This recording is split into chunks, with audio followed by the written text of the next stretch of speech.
Hello,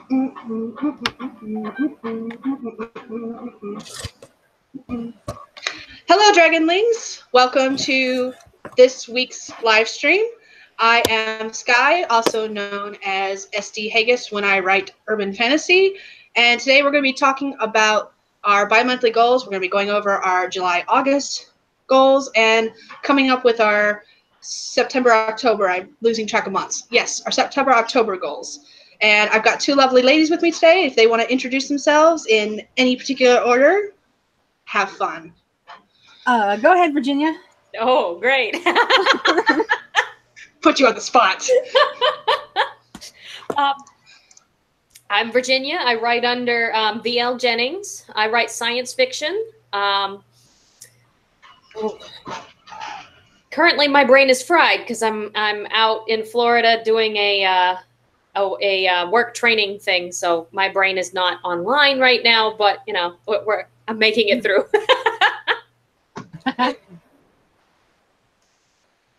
Now it's my turn. Yeah, go ahead. Okay. Hi, I am Amy Nobody. I'm a freelance writer taking classes to get my SEO certification. I'm almost done with that. I do not have any published fiction works to share. I have been mostly an expository writer. This is my first foray into fiction, and Sky got me into working on my first rough draft for my first fiction book, NaNoWriMo, last year. And I've been tagging along to all the NaNoWriMo things, and now I've been joining Sky on these YouTube live streams when I can. And I have no social media links to share because I don't use it. So, yeah, that's who I am and why I'm here. And Virginia's social media links are listed in the description box below, since I knew she would be joining us today. Yeah, I totally, completely forgot to mention that, but yeah. I'm such a good host. I actually put it in the description before the video started. Nice. Aww. Which never happens, just so you know. Just saying.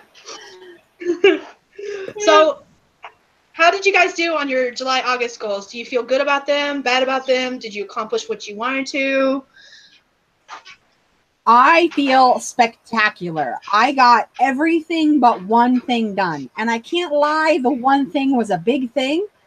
But I managed to get all my other stuff done except for the one thing. And that was basically just research. I have like 5 things that I've been meaning to research for like pretty much the whole year of 2018. And I still have not sat down and finished my research on them. But all my other goals, I actually finished. Awesome. What about you, Virginia? Because I knew that you were new to the whole setting up goals thing. So I'm kind of curious how it worked out for you, what you thought. Well, apparently I really like keeping vague goals because I ended up blowing through the edits on Visionary, or round 1 of them. The book I'm working on is Visionary from the Stars. It's a space travel science fiction book.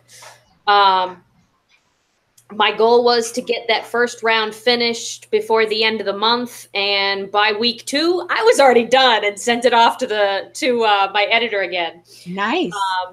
I just got it back at the beginning of this month, so you know, I'm digging through all that now. But I didn't really have a concrete goal as for what I wanted to do with my next project. I did say that I wanted to start writing some.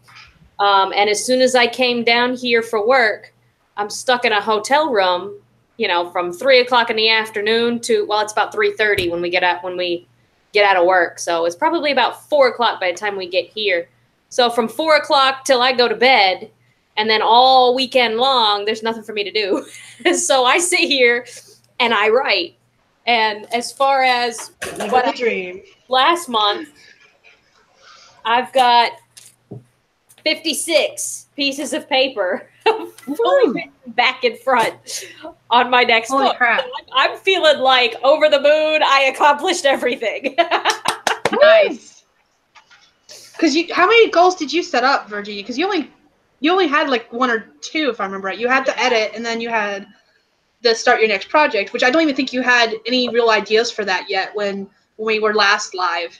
Yeah. You had some ideas, you knew what you kind of sort of wanted to work on, but you didn't have any concrete ideas yet. Yeah. I have a lot Okay. of ideas that like to stew around in my head, but I hadn't really even started getting anything down on paper. And so I don't know, maybe it was just being bored here in my hotel room. It's just once my pen hit the paper, it was like, whoa, it just poured out. So I'm like, I'm taking advantage of all that. All right, so Amy, you talked about like that you feel good about your goals, but what were your goals and which ones did you accomplish versus that big one that you said that you wanted to accomplish but didn't? Okay. The one that I did not accomplish was, like I said, it's basically research. I have a few things like a DBA. I'm doing business as, basically like registering a pen name. And I don't know if this is universal or not, but I do know that in the state of North Carolina, when you register your pen name, you're kind of registering a business. You're filing a DBA, meaning doing business as, and you have to do that so that you can. It's almost like assuming a second identity in a completely legal way. I can get bank accounts, I can file taxes, I can do all of the legitimate business stuff under that name. Yeah. And my actual it will still come back to me, like my taxes will be more complicated as an individual, but I can still do all of that stuff as my DBA. And then once that's all summed up, that becomes my income, my whatever for the year.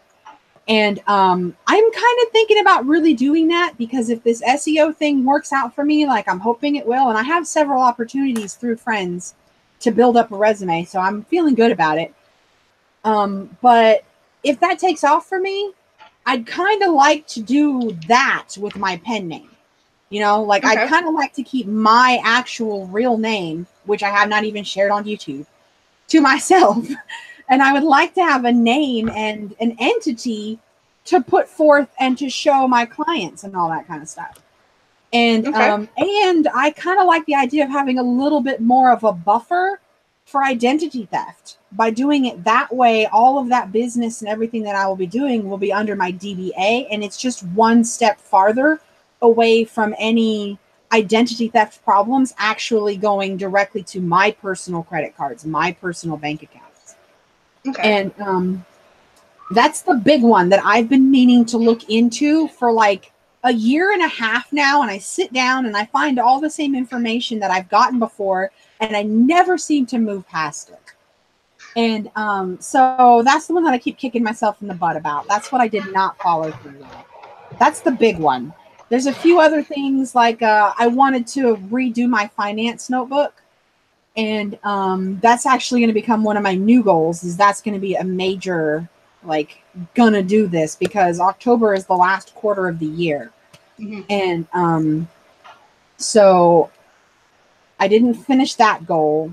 And like I said, basically the research, just the like extra information that I need to get these things on track the way that I want them to be on track. But I have a finance notebook that meets my needs. All my bills are paid on time, that kind of thing. So I want to revamp it, but it's not going to break the bank if I don't. And those kind of things I did not follow through with this last 2 months. So pretty much everything research got put to the side. And then just some random stuff too. Like I was just talking with Sky before we went live.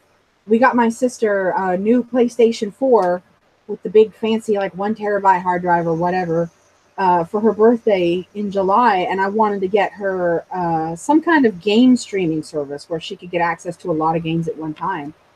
And that's another thing that's like random research where I'm like, I need to look that up. And then never remember it when I'm actually just sitting in front of the computer doing something. Aww. Never remember. So that was my research topics. Yes, right. I'm just going to have to get an ongoing list. And every time I sit down in front of the computer, you're not going to stop until you answer your questions. Not until you research get information. Yes, right. So that one is my overall, I don't want to say failing, because I'm trying to be a little bit more optimistic about it. Nothing suffered for me not having completed that research, so I'm trying not to think of it as failing. But that is the area where I did not succeed. Well, it's not really failing. It's more like ongoing research. Yeah, exactly. This is a never-ending. It's the never-ending research story.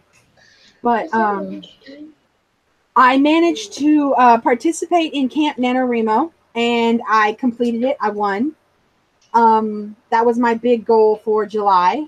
I rewarded myself, and I bought Scrivener with the 50% off discount code. And I love it. Woo! And I started my actual rough draft a few days later. Like, I'm completely 100% done with outlining my book. There is no more excuses, no more research topics for me to use. I'm completely done outlining, and I have started my actual. Thank you. Started my very first rough draft of my very first book. So I finished that one. I managed to get my bullet journal back on track. I've been doing that pretty consistently for the last like 5 weeks or so. I recapped my 18 for 18 goals because I feel weird bringing it up and not explaining it, but I had a huge life change in February, huge, and it kind of derailed my whole year. It wasn't until like July when I was actually able to get just my mind back on track. And so my 18 for 18 goals, I didn't even look at until July. And some of them were like, read 52 books. You know, that's only one book a year. Depending on how long the book is, I can finish a book in like 8 hours. That should not have been a difficult goal for me. But I have completely and totally failed. As of now, I've read 12 books, and we're like 36 weeks into the year or something like that. So I could maybe push it if I wanted to still try to meet my 52 for 52 goal. But I'm not even going to stress about it because I've got other stuff going on. Yep. But yeah, I mean, that's the best I can do right now. And that's a fun goal, but not necessarily like life affirming or life improving. So I'm trying to focus more on completing my research, that kind of thing. My SEO stuff, I have been completing ahead of schedule like I wanted to. All of my courses that I've taken in the last 2 months, I have completed at least 1, if not 2 weeks ahead of schedule. So I did really good on that, and I'm almost done. I can see the end of it. I'm gonna finish course 4 probably tomorrow, and then I only have 2 courses left, 5 and 6, and of course they're gonna be the hardest ones. But I'm almost done with my SEO certification, and yeah, those were my big. Oh, I had one last goal, and I got lucky.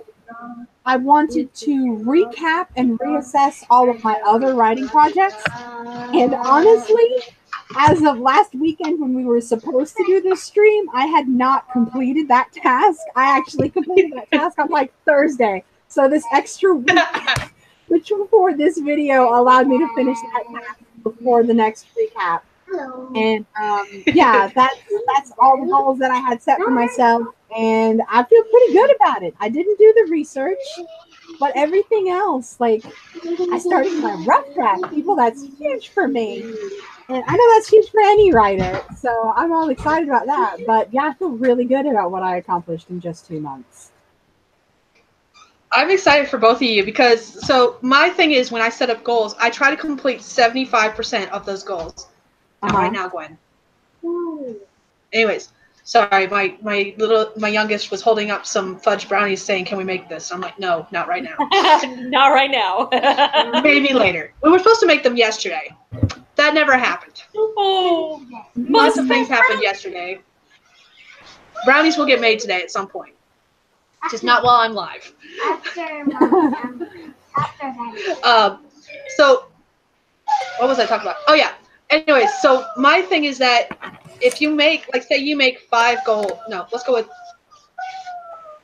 Okay, I can't math today, so we're going to go with 100 goals. Let's pretend, hypothetically, you make 100 goals.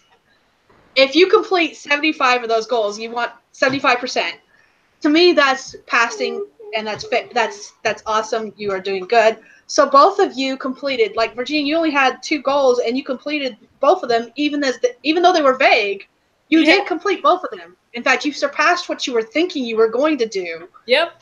By a lot. And then Amy, you completed all but 2 of your goals. So that's definitely 75%. Yeah. So, and then you guys are doing so good, and going by that rule, I failed. Oh no. I got really close though. So I had 21 goals. I did 14, and I got 70%. Because I calculate all that to make sure I'm hitting the 75% mark. I was really close, but I didn't hit it. But that's okay. I'm okay with that. I wanted to finish Mage's Sacrifice, which didn't happen. I wanted to read 2 nonfiction books. My goal is actually to read 1 nonfiction book every month. So for the bi-monthly goals, it's 2 books that are nonfiction. I did do that. I wanted to read 6 fiction books, and I think I read like 8 or 9. I did a lot of reading. I wanted to purchase. Research. Yeah, and a lot of the nonfiction I'm reading right now is research books for writing and publishing. So it works. Yep. See, Camp NaNoWriMo was one thing I wanted to do that I did accomplish. I wanted to purchase the cover for Damned and Demonic, which is the 3rd book in my Damned and Dangerous series, and I did that. Nice. Edit Hunter's Betrayal, which I did. I completed that by August 31st and sent it to my editor, which I think was a later goal. Nope, it was not a goal on here. But it should have been. Oh, well. There you go. Hey, that should if you add that, it'll change your calculations. It will not change enough. Oh. Not enough? Not enough. I wanted to, so my goal was to finish Mage's Sacrifice in July so that I could edit it in August. And because I didn't finish it, I didn't edit it, obviously. I wanted to format Puck's Choice. That didn't happen. I did update my finances chart. It needs to be re-updated, but I did update it. I wanted to write the first draft of Tangled Fate, which is supposed to be a novella. I did not do that. I was supposed to read through Amy's screenplay that she sent to me months ago, like I think back in March. I printed it out. I printed out the questions she sent with it, but I didn't read through it. Let me clear my throat. Kind of. I feel so hard because I said I was going to do that, and I did not. I don't have any personal deadlines associated with that. As far as I'm concerned, that project is done. I'm just getting feedback from friends, so don't feel too bad about it. You're not. I still feel bad because I said I was going to do anything. Yeah.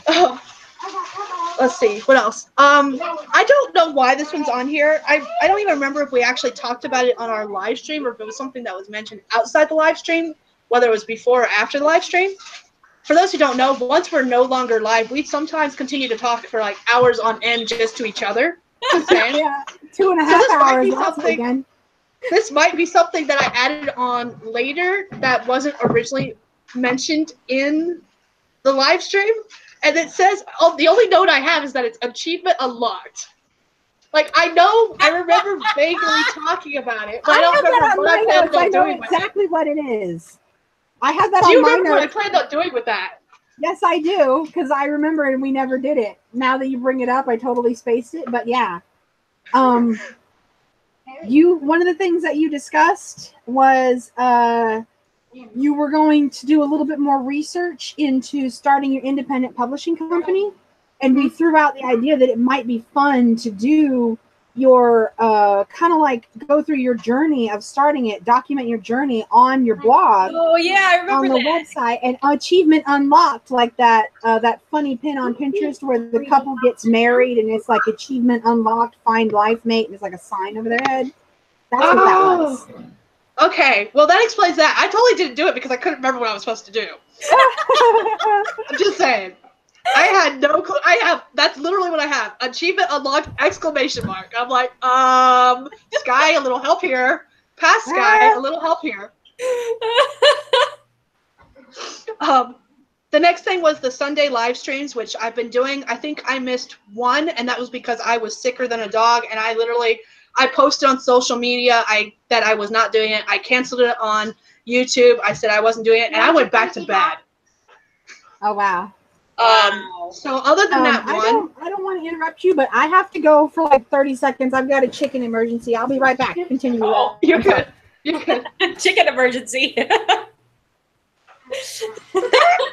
She has chickens, and I understand this because my mom has chickens, and when I move, I'll have chickens. So chickens galore. The other thing I didn't accomplish, and this is the last thing I did not accomplish, was the fact that I was supposed to schedule my eye exam. Hi. Don't breathe. We're gonna have chickens when we move. We're gonna have chickens when we move. I haven't decided what kind yet. But yeah, I was supposed to schedule my eye exam, and I did not do that because I fail as an adult. I can't adult. I can't adult. Now you're a writer. You need your eyes. I know, especially since I can't see. Oh no. I'm a blind person. Hi. Hi.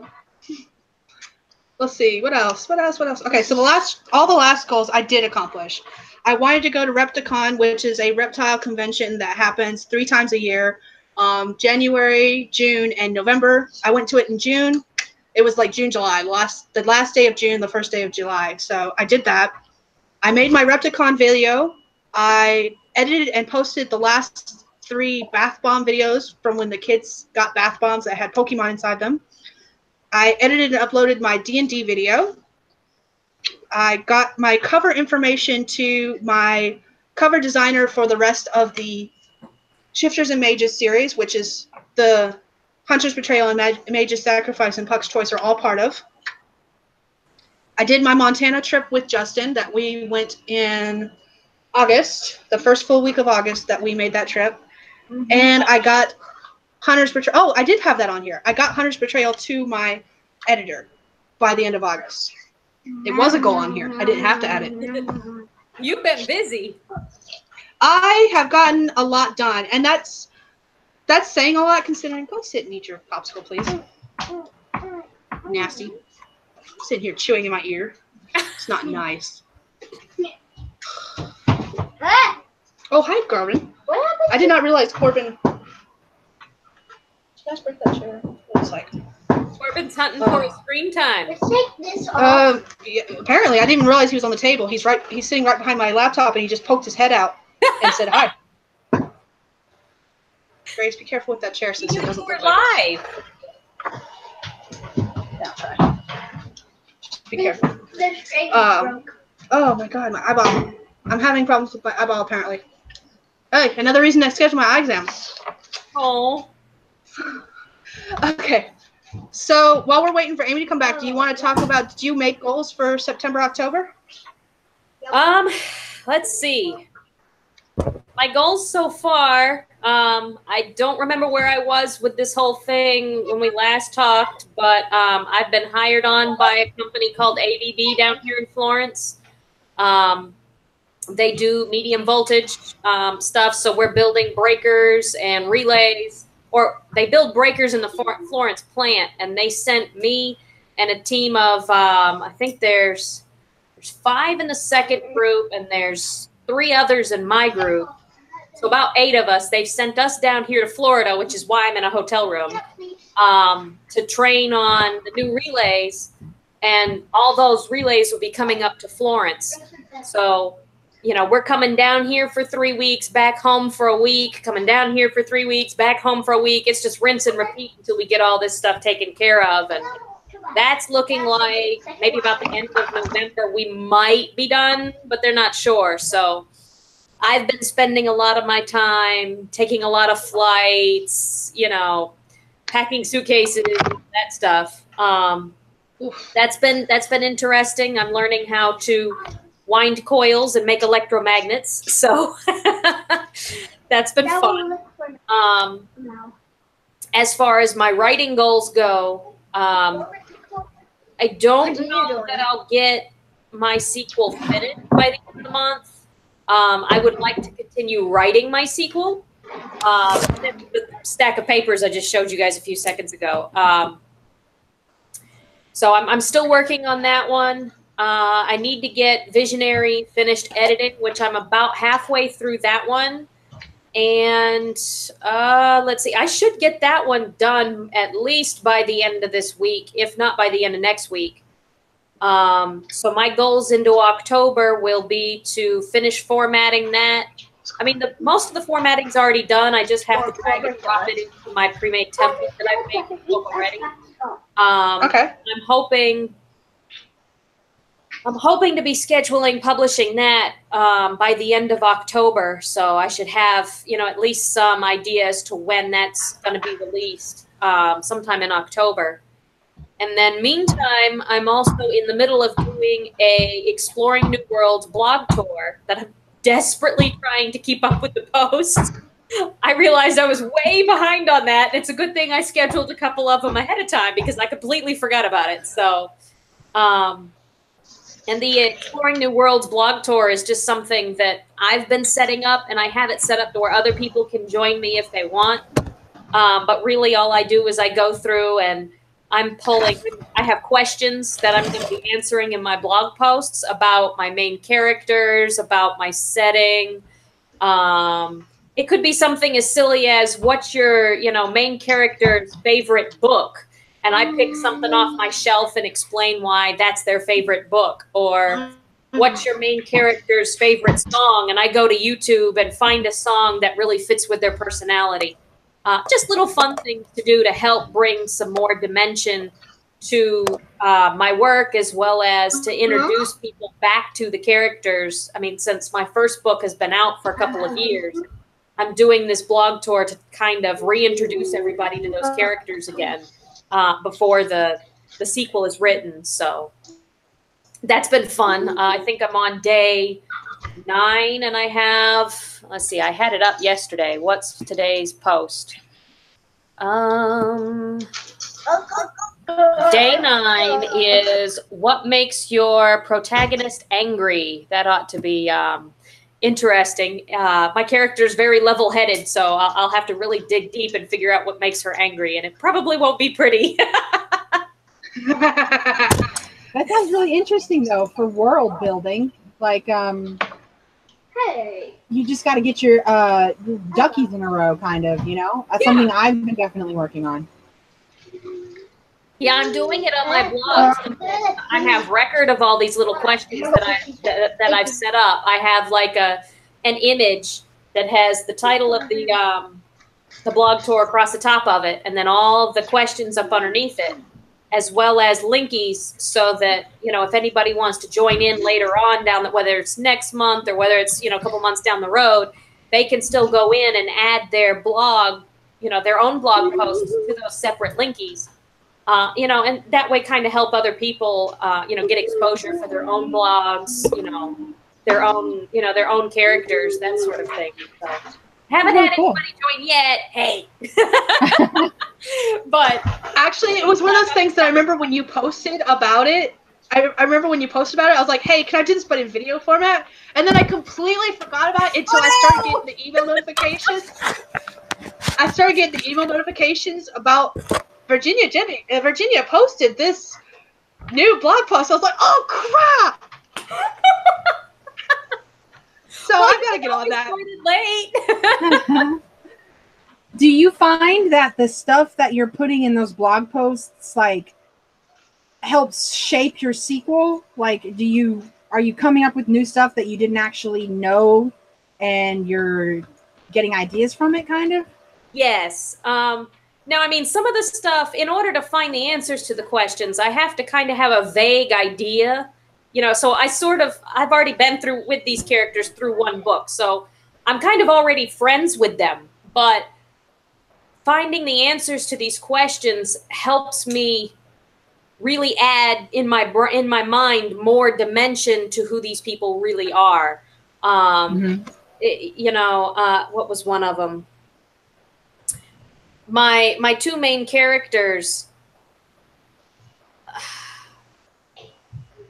they like each other, but neither of them knows about it yet. They're kind of keeping this to themselves. And So I'm trying to play with that in a way, because I'm not used to really writing about character relationships as far as that kind of stuff goes.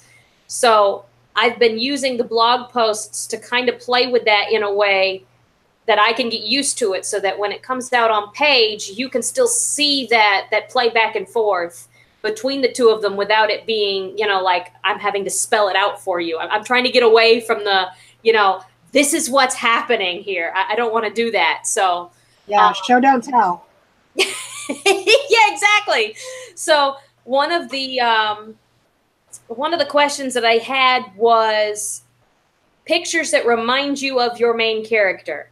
So I kind of wrote this blog post in the perspective of the characters. So I'm the moderator, and I'll say, you know, me, this is the picture that reminds me of Reevee. And, you know, I'll post a picture that I found on Google or on Pinterest. And then Reevee comes in and she's like, what? No, that's not me. That's not me. And so one of the other characters, the other main character will come in and go, no, this is more like Reevee, and he'll find, you know, I'll have it where he found another picture, and, you know, so then we turn it around and we do it for him too. And there was one of them where I found one that looked a lot like him, but he's all, you know, depressed. He's sitting on a bench. Looks like it's raining. I mean, and he's like, well, why am I so upset? What's going on? I'm like, that you don't know yet. He's like, wait. Wait for it. Cool. Wait for it.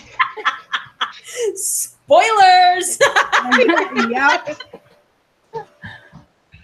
I know, but you don't yet. Yeah.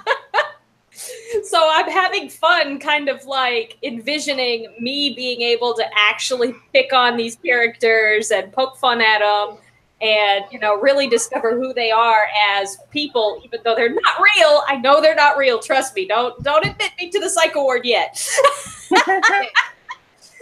But it's really added a lot more dimension to their characters, so that when I'm writing, you know, all those little dimensions come out. They're still able to pick at each other and poke fun at each other, and it makes actually writing their characters out in the story a lot easier.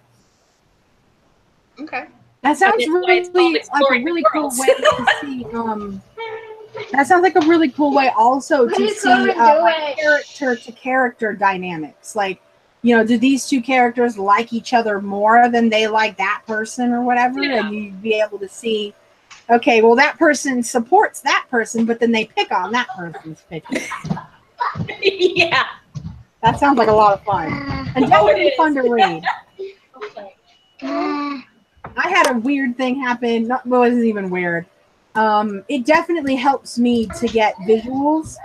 So I went ahead and I just found, like, I have 7 characters, and I found 7 pictures of 7 people. And, like, 3 of them are actually celebrities.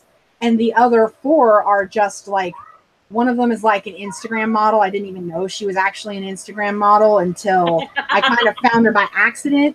You know, I was just looking at Pinterest. Like, the girl has freckles. And I was on Pinterest just scrolling through, you know, one picture of one girl with freckles. And then underneath Pinterest, you know, there's all these other freckled girls. And then I found one and I was like, oh, she's perfect. And I clicked her, and then I was scrolling down under her and eventually found out she's, you know, I call them semi-celebrities. And she's a semi-celebrity. So I guess you could say 4 are celebrities. The other 3 are just random pictures from the internet. But there's one character who is supposed to be just like jaw-droppingly gorgeous. And to the point where, like, it makes people lose their train of thought just looking at it. Wow. Okay. And yeah, and what that is different for everybody. Yeah. And I have one, it's actually not even one actress, it's a face morph of these 2 actresses who I think are like 2 of the most beautifulest people in existence. Like, I look at them and I'm like, wow, she's stunning. And neither one of the 2 of them, my best friend loves. The other one and these 2 actresses look almost the same. Like, they're very, very similar. One of them she loves and one of them she hates. So I showed her the pictures and I was like, wait, and this is this character. And she's like, that's supposed to be the really pretty one, right? And I'm like, yeah. And she's like, I don't know. I'm like, what do you mean I don't know. And she was like, well, I don't think that's stunningly gorgeous. And I'm like, I think you're not looking at the right picture. Are you looking at this picture? And I was like, yeah. So basically, you know, that's what you're talking about, how your characters look. And they're like, that's not what I look like. Well, it kind of is when you're crying in the rain. That's exactly what you look like. And so I was like, I had a little bit of a moment where I was like, just shut up. Okay, that's the most gorgeous picture I've ever seen in my whole life. Shut up, stop critiquing it. So I had a little bit of a moment similar to that, you know, just trying to get pictures and what they look like. And it just reinforces, you know, beauty is different for everyone. Like the actress that my friend doesn't like is an actress that has big lips, big eyes, like who has big hair. And her idea of beauty is much more like plain Jane isn't the word, but like Scarlett Johansson, you know, she has big lips, but the rest of her features are not overstated and stuff like that. And that's the kind of beauty she thinks is like, wow, she's beautiful. And I'm like, yeah, they're beautiful. But that one over there, you're just going to stare at her for like 20 minutes just to figure out how pretty you think she is. And it was just a reinforcement to me that, you know, not everyone is going to read that character and think that's the most beautifulest thing ever. So I'm going to have to remember that in my book. You know, I was like, well, you know, this person might be absolutely just kerfuffled and stumped when they meet that person, but that person's not even going to look at them twice. And yeah, that's what your little story about the visuals of your characters remind me of. Yeah, well, I mean, that helps with your dynamic too, because you've already discovered that with your pictures, instead of, you know, all the characters in your book just being like all the time with this lady in the room, you'll have a few that do that, but then you have that added dynamic of the others probably don't. And the ones that are just like, their jaws are on the floor. They're like, why don't you see what I see? You know, so you have more to explore with that. Definitely. I hadn't thought of it that way until it happened in real life. And then I was like thinking exactly like you nailed it on the head. I was like, that would be fun to write that into the book where the people who are not stunned by her beauty are looking at the people who are like, come on, get a grip. Like, get over yourself. Wake up, man. With your big brain, not your little one, okay? So that's gonna, I'm looking forward to that. I think it will add some more character interaction. I know that's something that in my outlines I have not put any emphasis on just yet. I wanted to actually try to write how they interact with each other because it's my first time ever, so I just wanted to see what I could do. And I was thinking, you know, like, how are they actually going to be around each other? Because I know that, okay, I have my two main characters, and I remember explaining this before, but just as an update, my two main characters are not actually driving my plot. They are a kind of like side effect of this conflict between these two other characters. But if I didn't have them, I would not have this story. The conflict would be irrelevant if it wasn't for the involvement of these two main characters. So that's why I chose to do them as my main characters instead of my conflict creators as my main characters. Oh, that'll be cool. It sounds cool, and I'm hoping I do it justice because I've never done this before, and I think I may have tried to take on something big. But yeah, no, I think I don't know, but it's intimidating because I just don't know. And but anyways, I knew that I needed to have a reason that my other 5 characters gave a crap about what happened to my 2 main characters. So I did manage to give each of my 5 secondary characters a motivation to care about the outcome of my 2 main characters. So I knew to do that. I knew that was important. You know, they've got to be invested. There has to be a reason, and they're not just tagging along. And so I had that much forethought. But then when I was trying to write one or 2 scenes, it just reminded me that I was like, okay, I haven't actually put any effort into figuring out how these characters will interact with each other when they're not around the main characters. There's going to be a couple scenes in the book, just a couple, like 5, I think I counted. Out of 47 scenes, 5 my main characters are not in. And how are they going to be when the main character isn't there? Do these two like each other more than they like that third one? And so, yeah, I've been trying to explore that a little bit.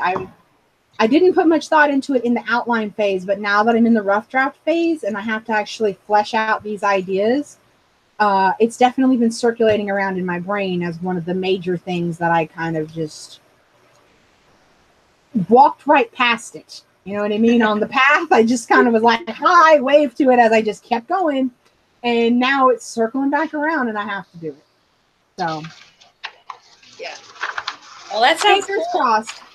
Thank you. Fingers crossed. I think I've got the major points. Like I'm saying, like these are my 2 main characters. And then I've got my 2 pot stirrers over here. And I've got 3 characters, well, 5 characters kind of in between the 2 of them. And I've given them all a reason to care, which I know is really, really important, that all of your characters actually have something to lose, raise the stakes, that kind of thing. So I feel like I did really good with that. Like, I feel like I did a really good job of that, because it's not everybody has the same motive either. It's not everybody's looking at them going, well, you're new and interesting, and I don't understand what's the big deal about you, so I'm just going to tag along until I figure out why you're so special. My characters, my 5 secondary characters all have something at stake, something different at stake that they will either fail or succeed at if they don't help the main characters with their goal. Like, for example, one of my secondary characters, 2 of them actually, they're a pair. They're messengers. And there's like the smart one that speaks several languages, and he's the one that actually has to communicate the message, and his bodyguard, basically. But they're a pair, and they go everywhere together. And their motivation is that they've been kind of tasked with monitoring these main characters by these other council peoples. And because they've been tasked with it, they're paying attention, but ultimately they have their own goals. Like, they're trying to make themselves look good to the council because they want this other job. So their investment in what happens to the main characters is not just we were told to watch, so we're watching. It's we're watching and we're involving ourselves, because if we fail, our personal goals that have nothing to do with them might suffer for it. Yeah. And I feel like I did a pretty good job of giving everybody motivation to care what happens to the main characters. I tried really hard for a really long time. That took like 6 whole months to figure out the motivation for 5 characters. I'm not going to lie. But I'm proud of that part. Proud of that. I feel like I did really good. I feel confident about that part. And then it comes to them actually all being in their room together. And I'm like, who talks over who? Who gets offended because they got talked over? Who just sits back in the room and, just waits for everybody? Yeah, who does those things? And, yeah, that's what I'm at with my character development as of now. Sounds like something that your blog, Exploring Your World blog thing, might actually help with a lot. Yeah. Yeah, it does. So, okay, so I'm going to divert this back to goals. Sorry. Okay. No, good job. You're the moderator. That's what your job is. So, Virginia, was that my lighting? So, if you see the screen moving, I'm hating the way this room is lit. It's all good. It's all good. At least we can see you. Sometimes when I film, you can't see me, so it's all good. Because darkness surrounds me. And so then you have me over here with not even my face on the screen. Yeah, she's just an image. Right now, I'm just a blue bauble with a floating head. Yep, pretty much. You don't even have a neck. What's up with that? I know, right? It's because I'm a ghost in the machine.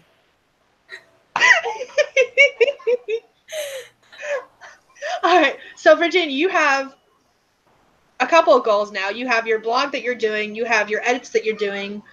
You have your new draft that you're doing. Is there any other goals that you got that you're trying to focus on for September, October, real quick? I need to re-go over the formatting, make sure all that's cleaned up. By the end of October, I would like to be able to press publish for the book that I'm editing or finishing up editing right now. So there's a few things that come along with that. The cover design's already been done. And it looks awesome, by the way, if I do say so myself. I'm excited. I can't wait to show everybody.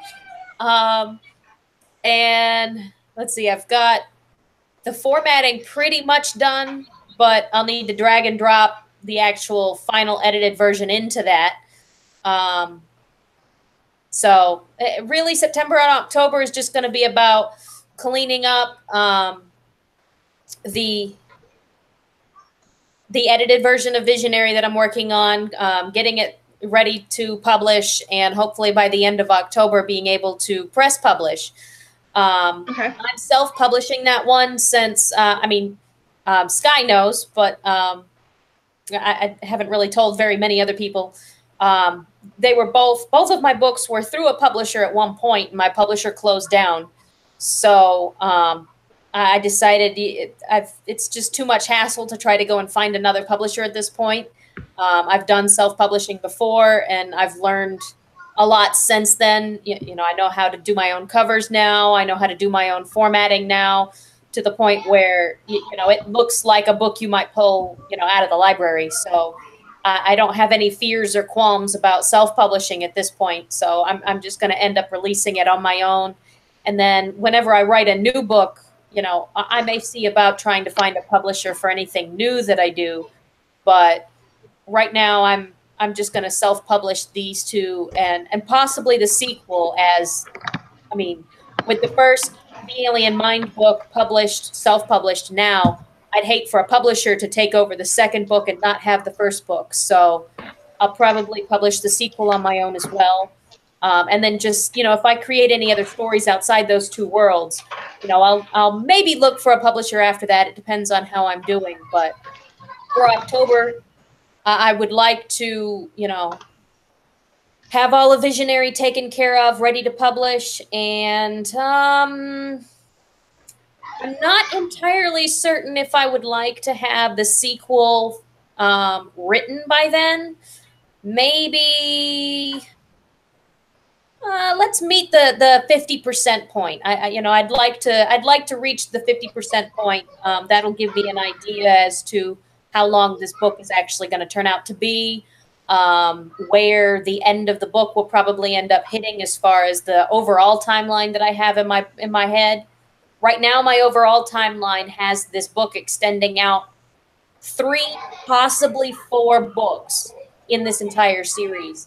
But if I reach the 50% point and I've done more in the storyline than I had expected, then it might just bump that back down to 3 books. But yeah, so that's all very vague, I know, but I work better with vague goals. Hey, there you go. You're going to get to the end of October and be like, by the way, I finished the one that I thought I was only going to get 50% done. Just saying. Yeah. Fingers crossed. Your luck seems to be good that way. Let's just keep going. There you go. You got keep this. swimming. All right, and Amy, what about you? What are your goals for September and October? First off, the first thing I have written is the research that I did not complete for my last 2 months' goals. And I'm gonna probably initiate some kind of ongoing research list, like we joked earlier. Just make a list and keep it near my computer where, I've got my topic and the questions that I need to answer, and I don't stop until I'm done, because apparently that's the only way I accomplish anything. And lots of sticky notes. Right? Bring on the sticky notes. I want to revamp my finance notebook, and I want to have that ready for October so that I can try out some of my new methods for the last quarter of the year and decide, because I've got a couple things that I think might be just beneficial and complementary to my habits, my family's, spending habits and all that kind of stuff. And I want to give them a chance before I start next year off and be like, okay, well, this is how I'm going to record these things, keep track of these things, that kind of thing. So I'd like to use this last quarter of the year to try out just some new methods of basically just organizing what's happening so that I've got a better grip on everything if things were to change again. Okay. I have a physical goal to finish gardening / yard work now that it's fall. I have to get my garden and everything ready for winter. And I'm like a third of the way done with it. Every day I'm like, oh, I don't have that much left to do. And then I look at another area of the yard and I'm like, well, shit, maybe not. So, hey, you're doing better than me. I just leave my yard alone. I was just talking about this with Sky. I live in the woods, not just in the country where there are trees. I live in the woods. So I've got to worry about branches falling down. I don't have grass. I have a little bit of crabgrass in some of the open areas, like where we park vehicles. You know, we do have a like medium-sized open area to us. But other than that, I'm surrounded by trees as far as you can see in all directions. So I've got woods to keep up with. I've got to clean the roof off before all the fall leaves start building up. And what then, state are you in? North Carolina. Oh, okay. So you know there's a hurricane coming too, right? Oh yeah, yes. Yeah. We were talking about that. Because I thought it was going to be hitting Florida first. Because a couple days ago, that's what I was told. That's what I'm missing it completely. I'm like, really? We're going to get bombarded with it. It missed you. I love hurricanes. I'm one of those weird people. As long as, my little area is safe, I love seeing, the ferocity of a hurricane.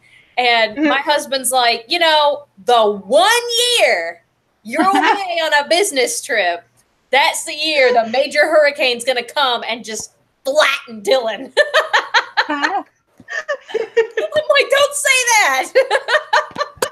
It is looking a little intimidating. The map that I saw today has the center of the hurricane hitting the East Coast right at the North Carolina, South Carolina border intersection along the coastline. Like, yeah, it's going to hit right there, sweep over probably the right half of South Carolina, and then just all over North Carolina up into Virginia. Yeah, it seems to be traveling north though. Like Sky said, apparently it started out like Florida and it just keeps drifting north. So we might get lucky and the intersection point will be North Carolina, Virginia border by the time Thursday gets here. So fingers crossed. Well, my family lives about 10 to 15 minutes away from south of the border, like right there on 95. Yeah. So if it moves northward, it'll miss them, and I won't have to worry about my husband being alone with the kids with no power for 2 weeks. Where we live at, if we lose power, it's gone for 2 weeks. So, but if it gets a direct hit, and if it does make landfall at a Category 4, last year we had Matthew at a Category 1, and we lost power for an entire week where we were at. Wow. So I'm like, a Category 4, I don't know if our state can handle. I know, right? I was watching a video today that said that North Carolina is already freaking out. You know how much North Carolina freaks out whenever there's a weather announcement or whatever. But yeah, the governor lifted transportation bans for farmers so that farmers can harvest their crops over the next 4 days as fast as possible and ship them off. That's how much preparedness North Carolina is aiming for. Wow. I'm impressed, actually. Yeah, my husband actually made it to the grocery store today because he was going to go and pick up at least a week's worth just in case they lose power for a little bit. And then if the storm is going to be more intense, he was going to go back to Walmart in the middle of the week to, try to pick up, a second week's worth just in case. But, you're not going to find a loaf of bread for the next 8 days. Yeah, he actually, I was shocked because I just received the text message and he was saying they actually went to the store this morning and he found bread, actual real loaves of bread. I was like, wait, what? Bread, milk, and eggs. Yeah, I don't understand why everybody buys up milk and eggs when you're risking the power being out. That does not make any sense to me. Bread, maybe. Not Yeah, a sure. bit. Well, eggs I can understand because eggs don't. Well, eggs you buy from the store do. I don't get eggs from the store anymore, so maybe that's why. But eggs do not have to be refrigerated. At least True. Yeah. regular, normal chicken eggs do not. The ones you buy from the store do. Sorry, they do. But milk, because of losing power possibility, I don't know about you guys, but milk does not last in my fridge longer than 24 hours if the power is not on. So that to me is the dumbest thing in the world, to buy milk when there's risk of a storm. Now, snowstorm I can understand, because if your power goes out, you can go stick it in the snow. Yeah. Well, Just a saying. quick tip, Sky. But If you do end up having milk left in your refrigerator that you would like to finish for those first few days while the power's out, take your freezer and stock it full of ice the day before the storm. If you let's see, I think I filled 2 bowls full of ice, stuck it in my freezer, and I had my milk, my cheese, my butter, hot dogs, sliced ham, a couple of things that were, leftovers that were in my refrigerator that I needed, or not, I didn't need them, but I didn't want to throw them out. And I stuck all that in my freezer during Hurricane Matthew, even the half empty milk jug. And it ended up staying cold enough for, I think I got it out 5 days. And then by the 5th day, things started melting, or the ice started melting. So I threw out, I didn't have much milk left at that point because it was already halfway gone. And I just went, hey, we're having cereal because we got to get rid of this milk. But yeah, cereal for every meal. But yeah, if you stock your freezer full of ice, you should be able to at least keep some of your refrigerator stuff for a little while. You'll just have to take everything from your refrigerator and put it up into the freezer. In the freezer, yeah. Makes sense. Good idea, though. Yeah. So other than preparing for this storm that we've got coming our way, what else you got, Amy, that you're doing for September, October? Yeah. To get us back on track again. You're fine. You're fine. This is good. Thank you for the redirection. I have to finish the gardening and the yard work, which is, all the fun stuff's done. Now it's the annoying stuff. I want to keep on course finishing things ahead of schedule with my SEO stuff because I only have 2 courses left. And these are going to be the 2 hard courses, so I don't think I'll be able to finish them that much ahead of schedule. But if I can, I'm going to. And I've been doing some editing and some SEO work for my friend's blog. And I've got some blog-related goals that I want to meet. Like, I want to go back through all of the old posts and do the SEO better. Now that I know what to do the SEO better on all those blog posts. Not weird, but project-specific goals that I want to finish. And then the only other one, it's the big one that scares me, is I want to finish my first rough draft in time for NaNoWriMo to be my first edit. Woohoo! So, yay. Oh, it's so scary. So scary. So you're giving yourself 2 months to finish the first draft. Yeah, 2 months to finish the first draft, which is basically yeah. I've got everything so thoroughly outlined that I think I can do it. I just don't think it's going to be good at the end of the 2 months. I think because I've got scenes, like my outline, my final product of my outline is 47 pages because each page has a scene. And Gotcha. Even if the scene is going to be real quick, I've got them in a spiral bound notebook. And each page is a scene. And I've got okay, this scene, I need to have flashback number 2. That's this on this list. I've got a lot of details in my little scene blips. I know exactly what's going to happen in each scene. So I'm hoping that will translate to me actually being able to sit down, read the scene, think about the scene, and then actually type out the scene. Even if it's not good, actually be able to type it out. And it's working so far. I was saying something to Sky, I think last time I was on a live stream with her, I've been trying to go through and start with the least significant scenes, because some of my scenes that are least significant from my plot are where I've put a lot of Easter eggs and background information and stuff like that. So I've been trying to start with them, and it's been working so far. Like if I sit down and I have like a 12 sentence description of my scene, I can actually read it in like 1 or 2 sentences at a time, type a couple paragraphs and go, okay, that's not bad. I'm up to scene like 9 now. I've completed 9 out of my 47 scenes. And it's working so far. So I think I'll meet that goal.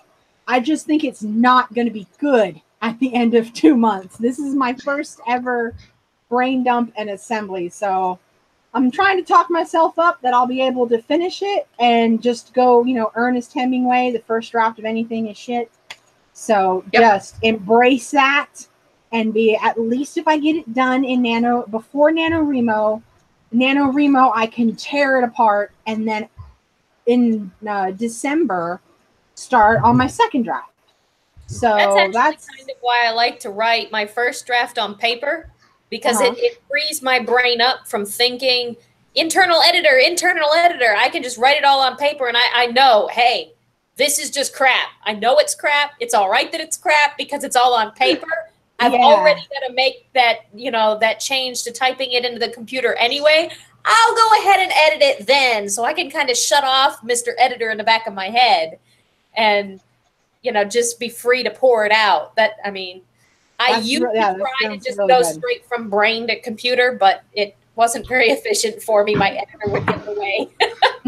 This is the first out of my project so far. Now that I've got Scrivener and I'm doing my first rough draft, this is the first typing I've done for the project at all.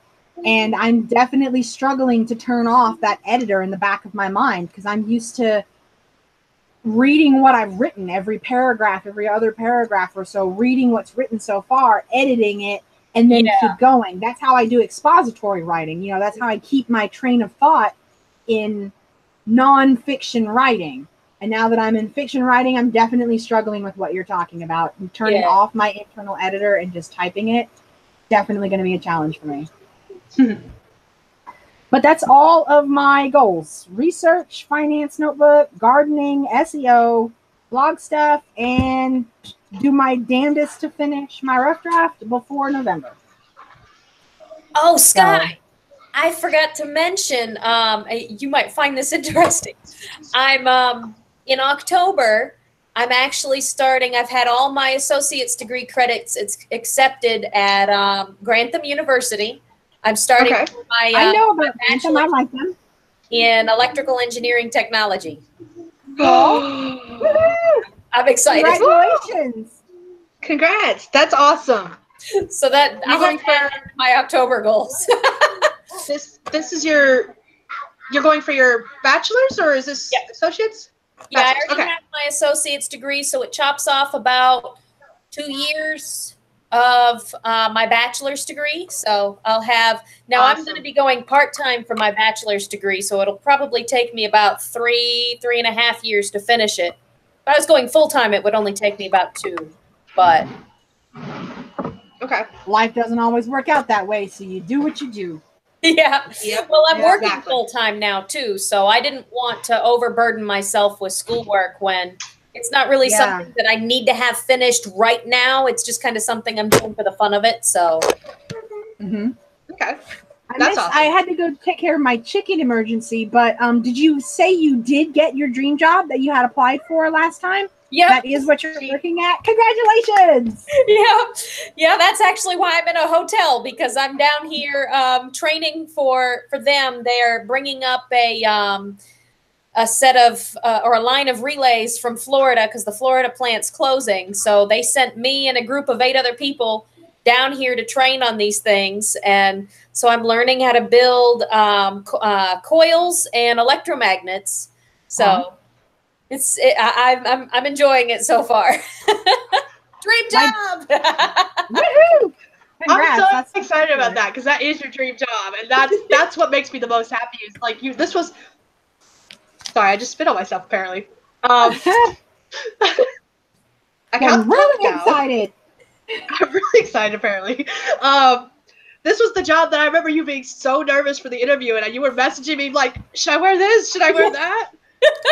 Yeah, exactly. Is this appropriate? I need this job. This is the job I want. I can't fail this. I'm like, this went like my snail. It sounds like I'm really you excited definitely that this was failed the it one then. that you got. Yeah. That Oh, makes I me was so happy. excited when they called me. I was like, okay, thank you. Yes, yes, yes, yes. I know, right? You hang up the phone and just explode. So, yeah, that is awesome. I am so in love with that. You have no idea. No idea. I love it when people get their dream jobs. When they're so excited and they're so excited about what they want to do, and then they get it and they do it, and I'm like, yes, I'm so happy for you. Yeah, it's Like very, I have another friend that wanted to be a operator, which is dealing with truck driving. They own their own truck. They work for another company, but they own their own truck, and they set their own schedule.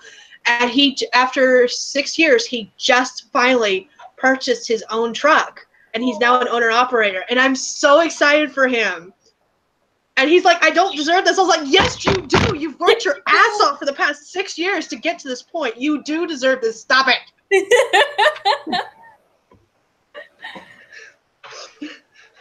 So I'm really excited when people get their dream jobs and do the things that they want to do, that they're like their life goals kind of thing. Oh, yeah. I'm not quite there yet. At this point, I'm working in assembly. I would like to get up to maybe the testing area, or, helping the engineering team out, solving problems, that sort of thing.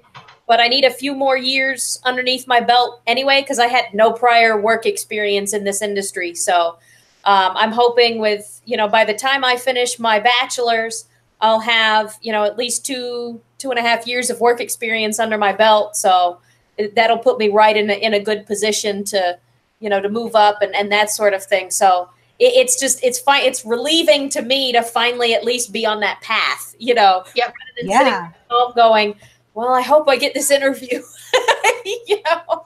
Nope, you got the job. You got your foot in the door. You're going to do the things, all of the things. All the things.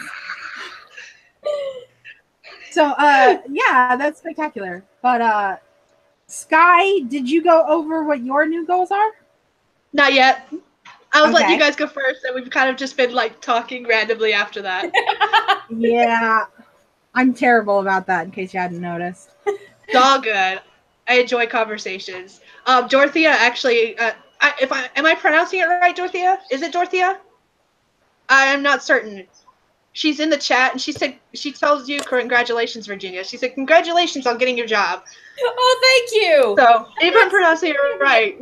Where is this at, Sky? If you're on the YouTube page itself, it should either be on the right of the video or below the video, depending on the size of your browser. But you have to be on the YouTube page itself. I usually go to the YouTube page and mute it. Where is the link to the YouTube? Is that through your page? It's in our messenger conversation. If you scroll up a little bit, she sent it at like 8:30 this morning, or like 9 or something like that. Okay, that's probably I did, since I was awake. I was still asleep. All right, give me a second. I'll resend it to you via the Google Hangouts chat. Let's see. I may find it. Dorothea is a beautiful name, by the way. I have an aunt named Dorothea. I love that name. I think I may have found it.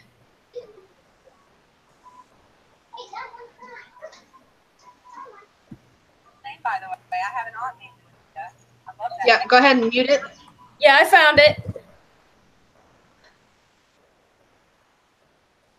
And I've been adding, every time we've mentioned any kind of link, I've been adding it to it. So like the links to the Scrivener chat that we actually did a couple weeks ago, both versions where it dropped and then we finished it, are linked below. And then the Exploring New Worlds blog tour is actually linked now too. Because I've been adding links as we talk about stuff. Awesome. Oh, I got it right. I'm so happy when I get people's names right because I am so bad with names. And especially like the YouTube names where you can put anything you want. Like Amy, you have nobody in particular as your YouTube name. Yeah. So it's just so when I get stuff right, I'm like, yes.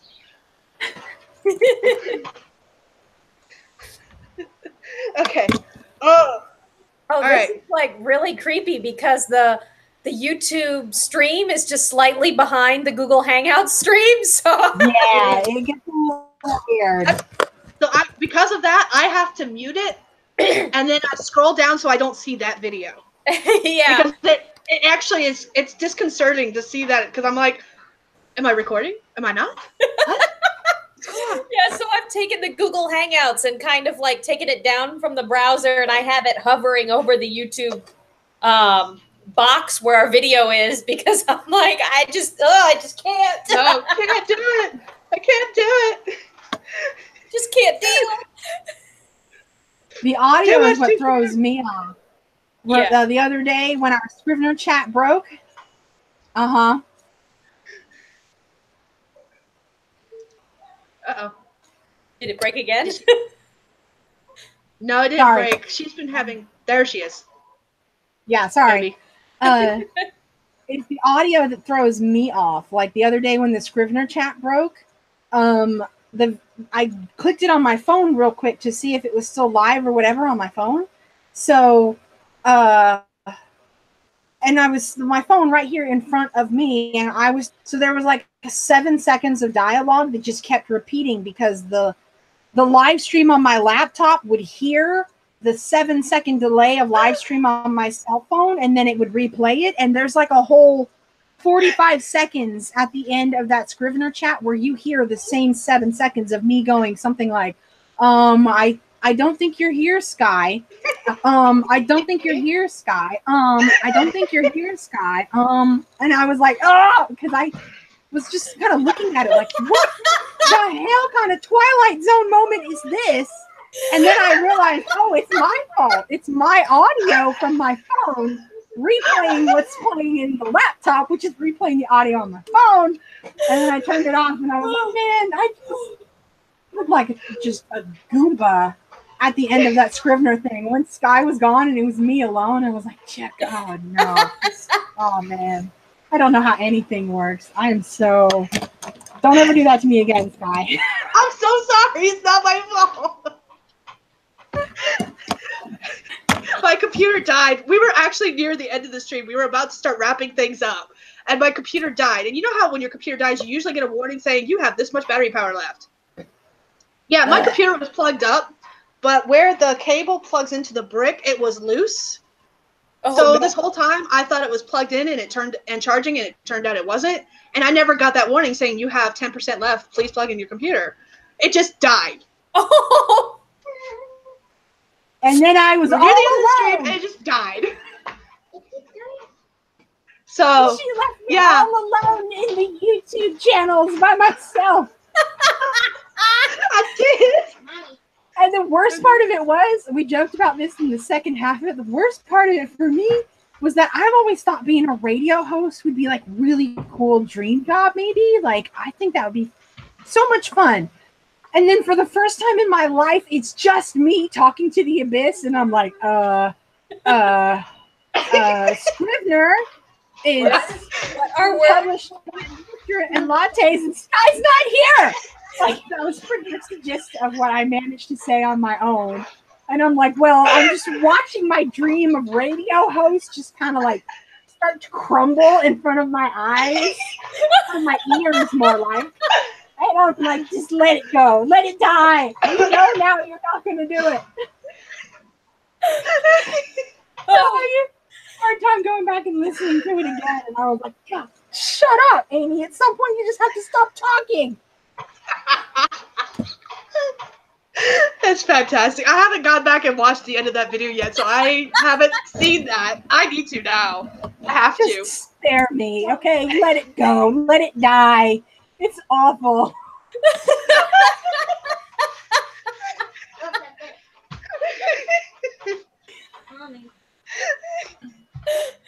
I'm even thinking about, like, in the event that it ever happens again, I'm going to have, like, a prearranged speech. Like, from now on, I'm coming prepared. Where as soon as Sky is gone, it's going to be like, well, the weather is sunny and 65 today in the YouTube channels. K-pop and how to build your own geodesic dome out of PVC pipes seem to be trending on YouTube today. I like this idea, actually. That's really a very good idea. Twitter and find, the most tweeted topics. Just scroll down those. Yeah, we're going to have backups. It's going to go from a chat about Scrivener between two writers to all of a sudden, we're going to talk about current events today, ladies and gentlemen. So hold on to your pants because we're talking about Trump. So, yeah. I ought to get some hits on your channel, though. Who is this crazy chick? We can't even see her face, and she's telling us current events. I know, right? And why does she care so much about geodesic domes made out of PVC pipes? What is that? Oh, God. So, goals. Goals. Sorry, yes. Thank you. Goals. My turn to focus. I have a lot of goals for September, October. 75%. That's all we're shooting for here. I have 30. Ooh. Wow. 2 of them I've already accomplished. Woohoo!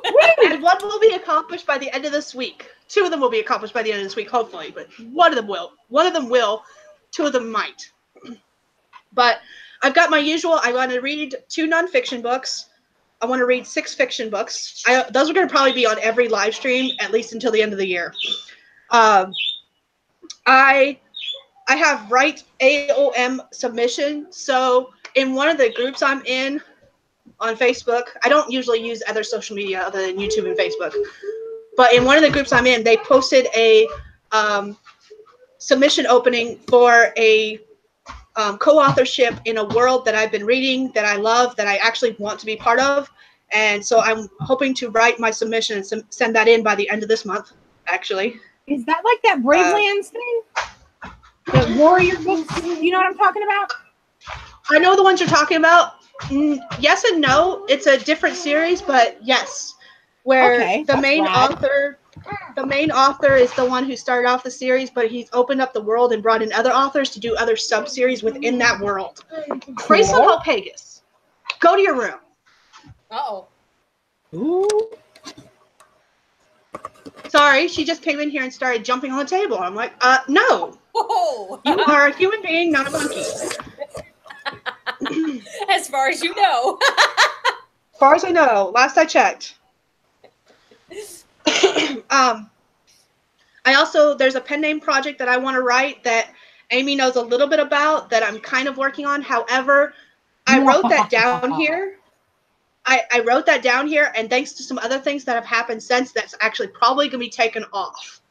Because I know I won't get to it. You told me that. I want to edit more.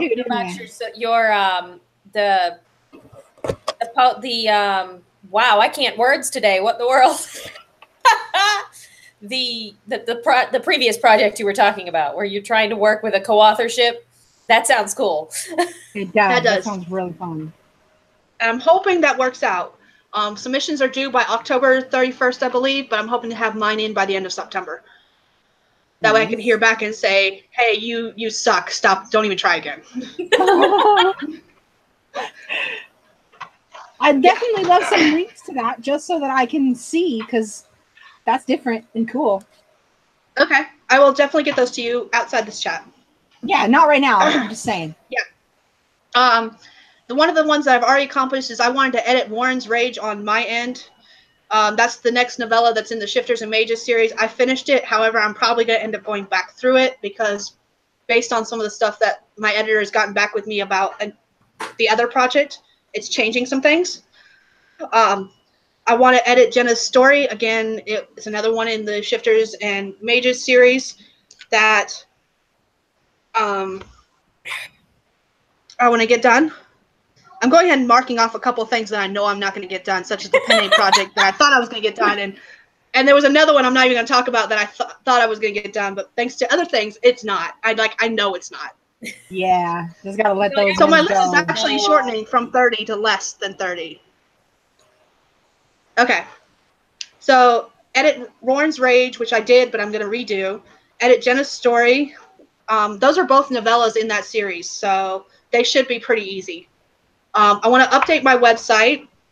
I want to create a newsletter. I still haven't done that because I'm talented that way. I have my Sunday live streams. My goal is to do every Sunday, no matter what we're doing. I want to do some kind of live stream. Then I've got a whole bunch of things where these are videos for YouTube that I want to film. I want to film my Q2 books that I read. This was back when I was doing quarterly stuff before we switched to bi-monthly. So I want to film that video. I need to film the books I read for July and August. I might end up actually combining those two into one video. I don't know. Then there's a couple of tag videos I want to do. I want to do the author confidence tag, which I was tagged in. I want to do the newbie author tag, which I haven't done on my channel. I need to do a review for this planner that I'm actually using because I said I was going to do that and I haven't done it yet. Need to schedule my eye exam that I keep putting off. That's the one thing that should get done this week, actually. I have a note on here about credit cards. I know what that means. I'm not going into details about that. Sorry. There's things I need to do with my credit cards. I have in October personal stuff. yeah, personal stuff. It's vague, but it's there. Fayetteville Comic Con. I want to attend that, not as a vendor, but as just to go. I just want to go for one day, probably Saturday. When is that, Sky? It's October 21st and 22nd, I believe. Oh, I don't know that I'll be here. Or, I mean, I'll be here, but... Yeah, I believe it. No, it's the 20th and 21st, I believe. Let's see what I'll have to double check that. Then I've got achievement unlocked back on my list because I wanted to find out what the heck that even was. Now that I know what it was, now I have some ideas running through my head of what to do for that. You could tag that one on to your update your blog. Yeah, that too. Let's see. I need to organize my computer files. My computer files are a mess because I was saving stuff in 3 different spots. I was saving it to my computer, my flash drive, and an external hard drive. And then I stopped doing that. So I need to get everything up to date on everything else. Fun stuff. I think there is a way that you can get an external hard drive and you can tell your computer, every time I plug in this external hard drive, I want you to automatically update these files. Like you can tell it, I want you to automatically update my documents area. But I've never tried very hard, but I've never been able to figure out how to do that. Because I know you can. I've seen people do it. And you just, at the end of the day, when you're done, you plug in your hard drive, give it 10 minutes, and it will automatically update this, the designated areas. Yeah, I've seen that somewhere. I just don't know how to do it. Yeah, me either. And it will only do it when you plug in that external hard drive. So wait 3 or 4 days, it will update 3 or 4 days worth of stuff. I saw this one guy who was an accountant. That was the first time I ever saw it. He was an accountant, and he had like 6 or 8 clients. And that was how he kept track of what he did. Somebody was knocking on my door. Yeah.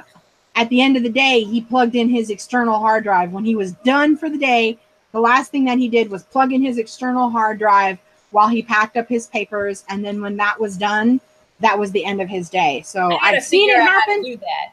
Yeah, I know. But I'm like, I've got the external hard drive and everything, but I haven't figured it out yet. Okay, so I'll have to research that because I've never even heard that. Yeah. I didn't know that was possible. And it doesn't surprise me because I know almost next to nothing about external hard drives except for you can save files on them.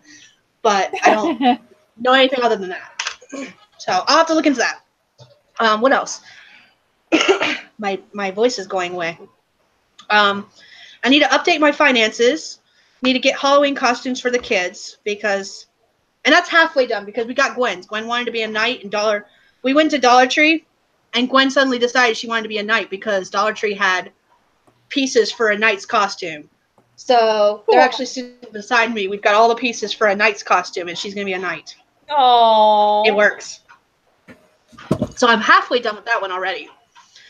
Want to write Mage's Sacrifice, or finish it, I should say.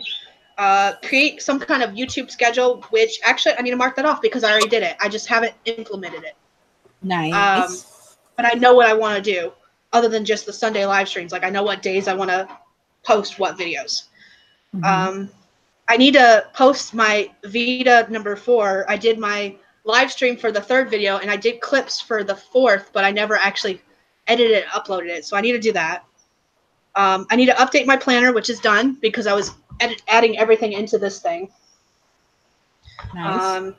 I have Edit Hunter's Betrayal back on here because I posted on Facebook, but hey Alina, I posted on Facebook that I sent my editor my edits for Hunter's Betrayal the last day of August, and Friday evening, I got my edits back from her, and they make me feel like crap, but in a good way. Like she was telling me when I took her email that she sent and I printed it out on paper so I could read through her notes, and it's like it's a little over 2 full pages long. And I was reading back through it going, you're an idiot, you're an idiot, you're an idiot, you're an idiot. Oh, no. And then on top of that, there's actually comments in the work itself. So I added Edit Hunter's Betrayal back on here because I'm going to need to edit through that and then send it back to her. And we're going to go back and forth a couple more times. So I added that on here today, actually. Then I have my LLC research because for those who don't know, I want to set up an LLC for when I self-publish. Virginia and I both have similar stories. We were both with small publishers, and then both our small publishers closed. I think, didn't yours close before mine, I think? Because mine closed, it would be almost 2 years now, but it closed like September, October of 2016. I think yours closed before that, but I can't remember. Actually, no, mine closed August of last year. So yours closed after. Yeah. But she's been working fast because she's already republished her books, whereas I have not. I have my reasons, and one of them is the fact that I want to create this LLC. Yeah, you're trying to actually set up your own publishing company, and I am. Even if I'm the only one published with said publishing company, that's what I'm trying to do, is set up my own publishing company, just to make things easier as far as taxes go on my end. Yeah. But I need to do more research in that because I had someone tell me that all I have to do is apply for an EIN with an LLC, and then I had another person tell me I have to register the actual business itself, and it's 2 completely different stories, and I just need to do more research into what I need to do and how much it's going to cost because, yeah. Well, I know that when you register it, you automatically get an EIN, but it's the fact that someone's telling me that all I should have to do is apply for an EIN through the IRS site, which is technically free. It's not free if you want it sped up, expedited, I think is the word that was used. But it's free to register for an EIN, but it's not free to register a business. And that's where I get confused is, do I have to do both? Do I only do one? And that's what I need to research. And then I need to do research into business loans because, so I'm going to be without a job come November. And I could look for another part-time job, and I may still do that. But I'm really hoping that I'll have all my editing stuff done and all of this research done for my LLC, that when I come back from my trip in Vegas that first full week in November, that I'll be able to go to being full-time author. And so I need to do research into business loans just in case that can come to be, and I have a backing basically to make sure everything works out the way I want it to. Yeah, I don't know if you've started your option. research. I don't know if you've started your research yet, but start with the Small Business Association, because if you do your paperwork right and register and everything like that, they'll cover up to like 90% of your business loans if your business fails. You have to look into it and make sure you're doing it correctly, but I know that for small businesses, they will cover some of your small business loans if you default. Okay, The I do need SBA. to look into that. Thank you, because I do need to look into that. That'll add to my research stuff. Would you stop? What do you need? I know you're hungry. You and your sister keep coming in here every 5 seconds, even though you ate breakfast and tell me you're hungry. You can wait another 30 minutes for lunch. You will not die. And now she stomps away. She stomps away so angry. They've had breakfast, they've had popsicles, and every 5 seconds they're coming in here and telling me they're whining about being hungry. I'm like, no, you can wait. Starve. You will not die in 30 minutes, promise. Maybe you will, and we'll give you a good funeral if you do. You do have life insurance, so. I'm such an evil person. I joke about that with Justin all the time. I'm like, if you die, you'll have a good funeral, and then I have your life insurance, so we're good. Because this is the first time I've ever had a job where like the benefits included life insurance. So that was like the biggest thing for me. I was like, we got this. Feel like an adult now. I'm such an adult. Not that it matters, because come November that won't be true anymore, since it's through my job that I'll no longer have. Oh. Yeah, that's the way I felt when I signed up for my health benefits for ABB. I'm like, I feel like such an adult now. Oh, wow. I have health insurance. Oh. I've only ever been an independent contractor, so I've always had to supply those things for myself. Yeah. You know, navigating that health insurance marketplace is just a pain in the ass. I tried that, and then a couple back when I was still a temp, we discovered, and I did talk this over with a tax consultant just to make sure, it was actually cheaper for me to not have health insurance when I was a temp, because even with both my husband's and my income added together, we still fell under that bracket where we wouldn't be fined, because now we get fined if you don't have health insurance. Welcome to America. We were still within that bracket with both of us working, as long as I stayed a temp, that we would not be fined for not having health insurance. And considering the fact that health insurance for us was like almost $300 a month back when I was still a temp, we just did not have health insurance. The kids did, because they were under Medicaid. Yeah. But we did not. And how many times did you have to visit the doctor? Probably 0. I did not go to the doctor at all. Justin didn't go to the doctor at all.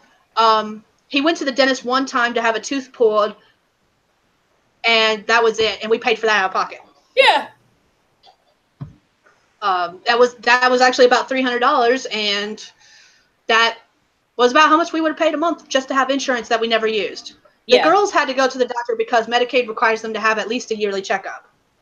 And then, of course, they needed all their shots. So they went to the doctors a couple of times. But, again, they were covered under Medicaid. So, yeah. But, I mean, you're going to spend $300 for one dentist visit that probably isn't going to come over the top of your deductible anyway. So you'd have been paying for the $300 dentist visit anyhow, on top of the $300 a month just to have the insurance. So, yeah, this whole health insurance is really frustrating. Yeah. I can't lie. It makes me mad that, you know, the U.S. is supposed to be a world leader and we don't have free health care for everyone in the country. I'm like, Canada's doing something right. Why can't we just try it out and see how we like it or something? I don't know. But, yeah. I know. We can at least try it. We can always go back if you don't like it. That's how I feel about it. Yeah. Because I don't mind paying higher taxes if it means I get some health insurance. Just saying. Yeah. Especially if it would mean no deductibles and not having to worry about having to pay even though you're already paying. I mean, that to me just doesn't make any sense. Mm-hmm. Yeah, that's what annoys me the most about health insurance. I don't even mind paying the monthly stuff for health insurance. It's the fact that I've still got to meet a deductible on top of that. And it's like, I'm already giving you money. Just stop. And it's not even like with house insurance, you only have to pay that deductible if something major happens that you need to use your house insurance for. Like a tree falls on your roof, you pay a little bit of that deductible, they pay the rest to have your roof fixed.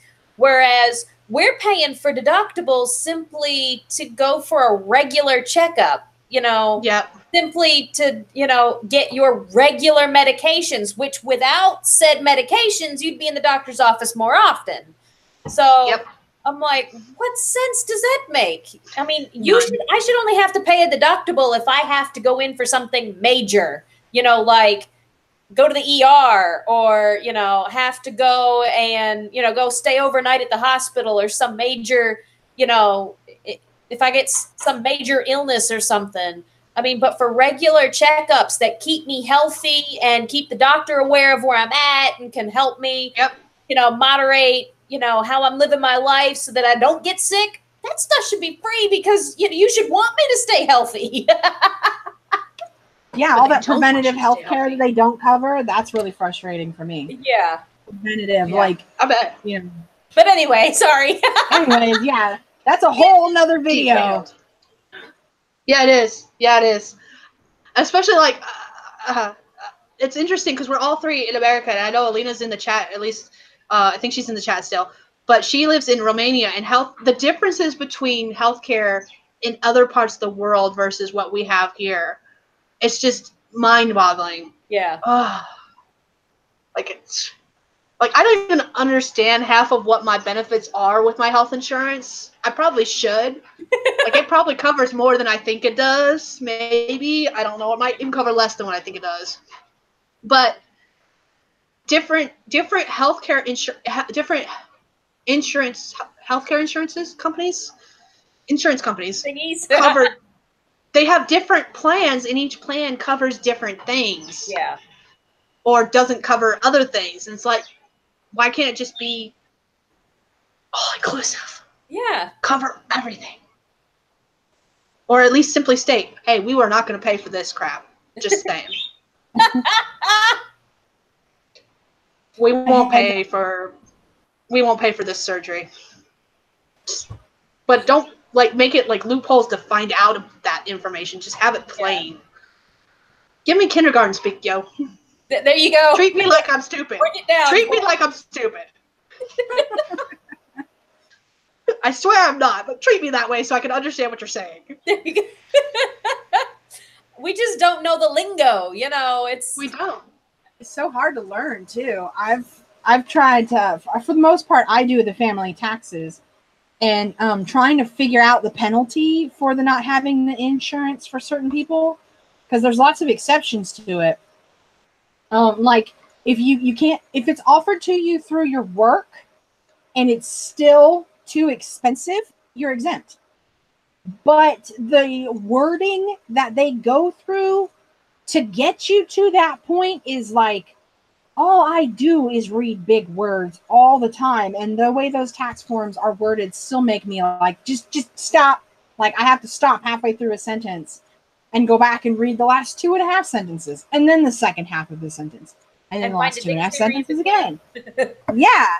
And it's at a certain point, it's insulting because that they worded it more complex than they needed to throw you off. I understand you have a legal obligation to express everything accurately, and if that means you have to use the big fancy word, then you have to use the big fancy word. There is, but past that point, say with little, tiny, small, easy to understand words. Yep. That you can't. That you're saying with big fancy words. Big fancy words are only a way for them to make a longer sentence shorter. And I'm like, yeah, but more people would understand you if you use the little words.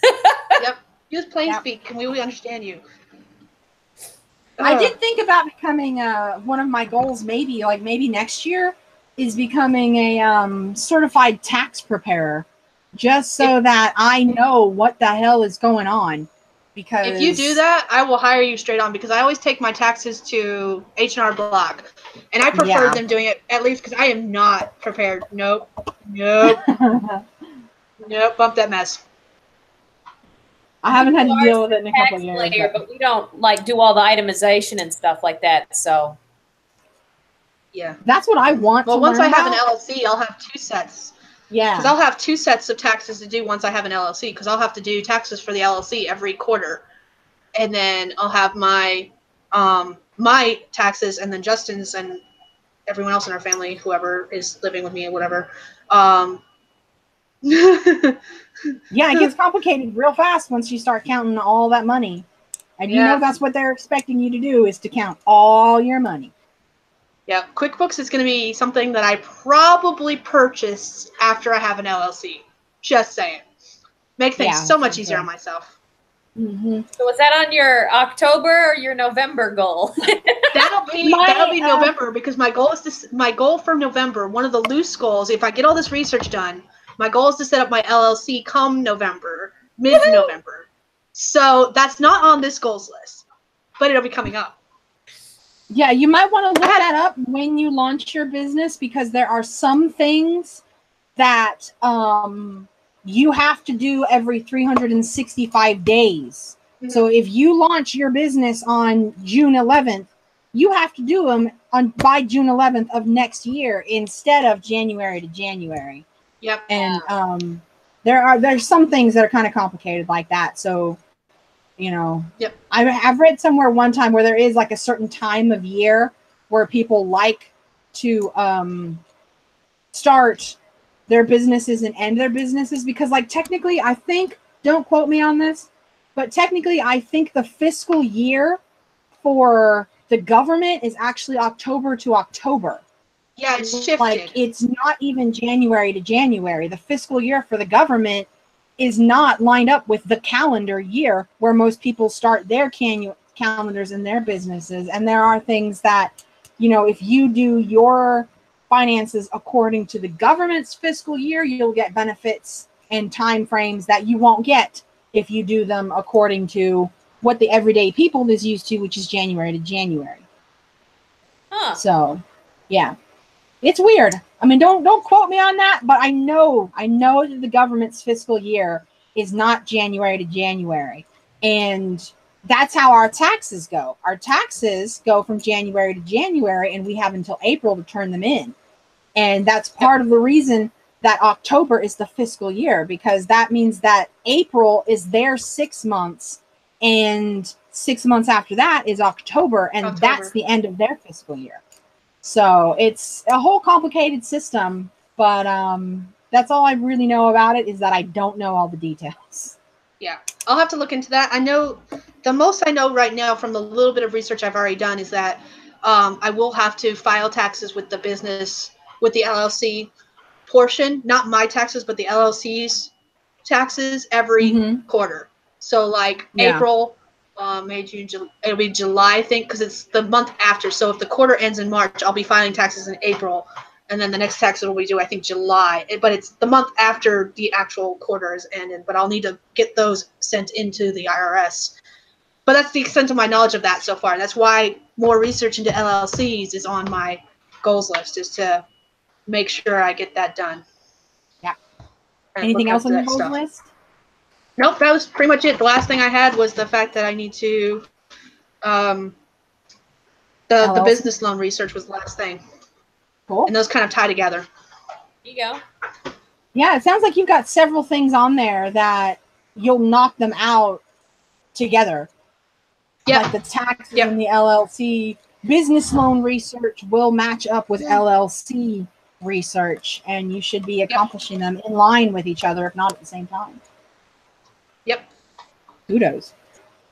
I think you might get more than 75% done if it all works out like that. Yep, I might. The only things I'm really worried about is that a lot of what I'm doing, a lot of what's on my goals list now is dealing with the Shifters and Mages series, like rewrites and edits. And one of the things I forgot to take into account is that it's all going to be based on what's going on with my editor. Because like right now, Hunter's Betrayal, I had other things I was working on, and then I got the edit back from my editor for Hunter's Betrayal, and that's been kind of bumped up to the top of my list again as something that needs to get done. And everything else I work on will have to fit around that. Yeah. Yeah. So is that why some of the things you just marked off your list earlier, because now that you got the Hunter's Betrayal project back forefront, you know they're not going to make it? Yep. Yep. Not going to make the cut. Not going to make the cut. that's kind of the way it was with my writing. I was hoping to, you know, like to bang all this the sequel out in the time period that I'm training, but when I got the edits back from Visionary, I'm like, nope, this is more important. Got to get this done first. Yeah. Yeah, because the Shifters and Mages series is it's gonna be the first series I put out. I plan on rapid releasing it. Rush Publishing. It's Rush Publishing, basically. My goal is to get out a new book every two or 3 weeks when I start hitting publish. But I need to make sure that everything. I'm one of those people. I like to have everything done ahead of time. Yeah. So like, I need to get them done first. But I'm also working around my editor's schedule, so I will fit everything around that because I love her. She's amazing. Just saying, my editor is awesome. Yeah, you'll have to share who that is when it's time for my work to be butchered. Because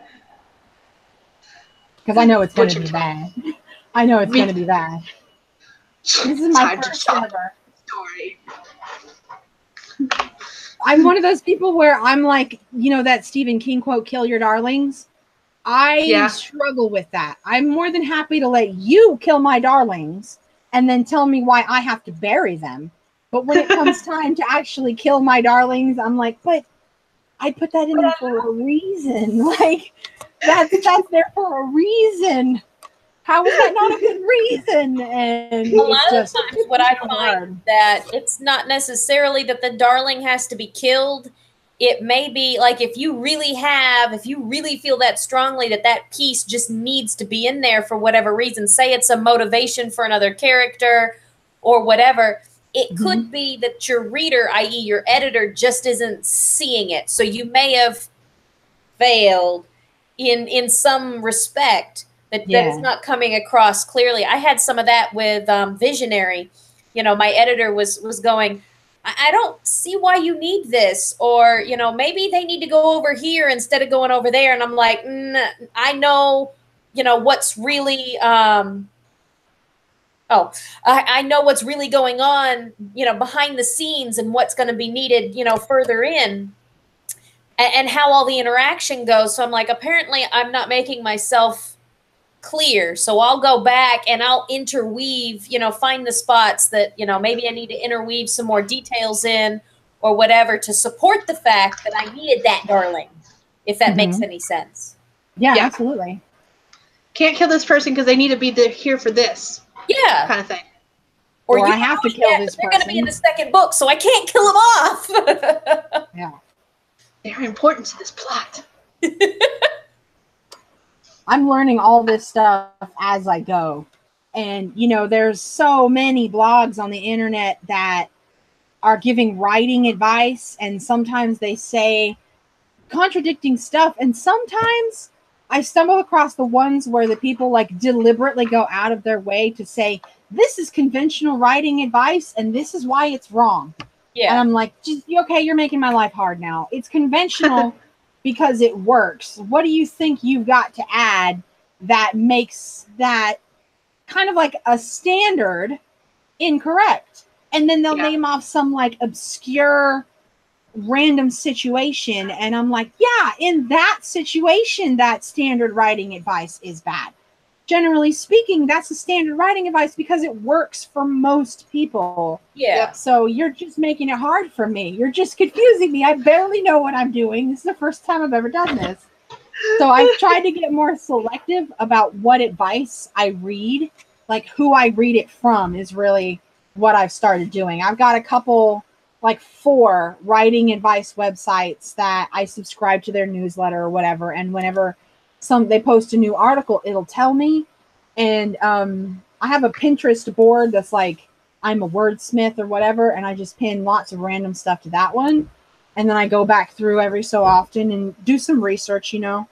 And but I've learned to not take it all so seriously. Like sometimes I read these people and I'm like, why exactly do you think you know what you're talking about? Because you're just saying something that went against something that 6 other authors. Yeah, that's why I don't like writing how to write, blog posts. Yeah. Because, I mean, all you're doing is you're telling what works for you, but what works for you might not work for somebody else. My editor has a saying, make every word, every sentence earn its keep.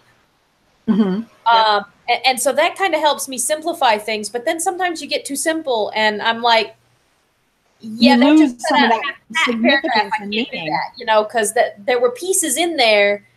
There's a reason why I used that specific word. That specific word was used because it, you know, presented this sort of feeling or this sort of, you know, emotion.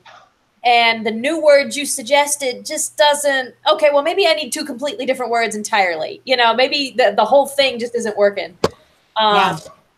But, I mean, at the end of the day, especially for a rough draft, I would say focus on writing something that you want to read, that you enjoy as a reader.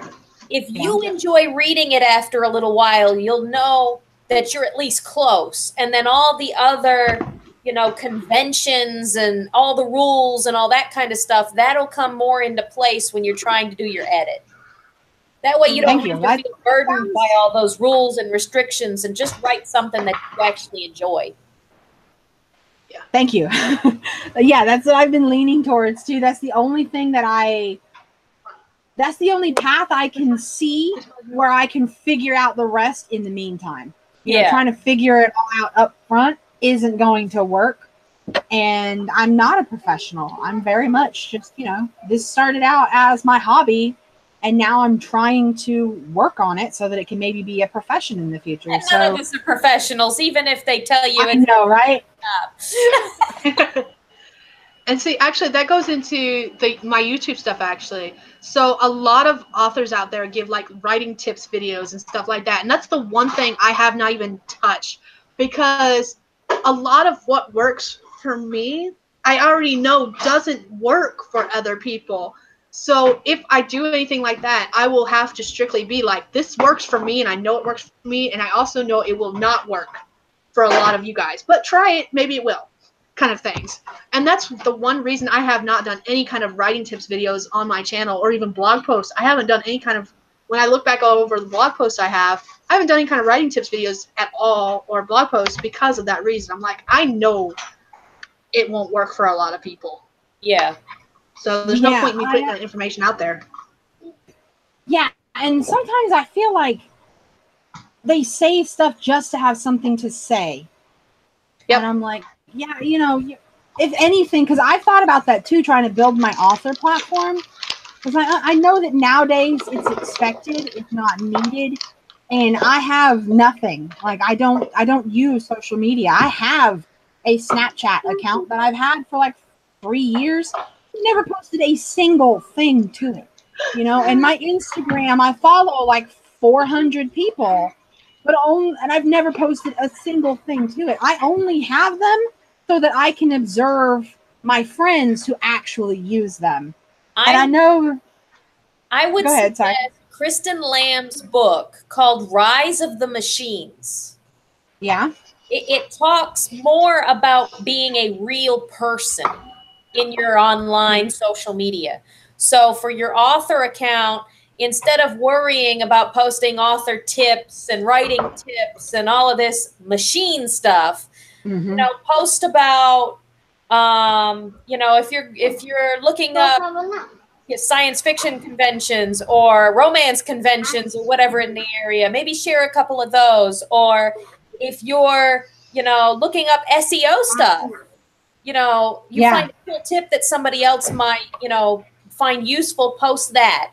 Or if you have, you know, a favorite hobby, or, you know, like a lot of the times, like I'm going to school for electrical engineering, and it kind of sort of works with science fiction. So, you know, I'll post some stuff that I find, you know, in research for my job, or while I was taking classes and research for my classes, I'll post some of that stuff. And then on my blog, I do short fiction.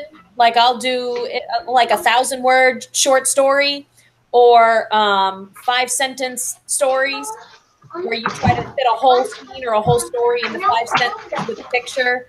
I'm also doing the answering the questions, the Exploring New Worlds blog tour on my blog. So without it being you know, this is a writer blog. You know, I'm trying to allow people to get an idea of who I am as a person, you know, as well as get a little bit of an idea of the flavor of my writing.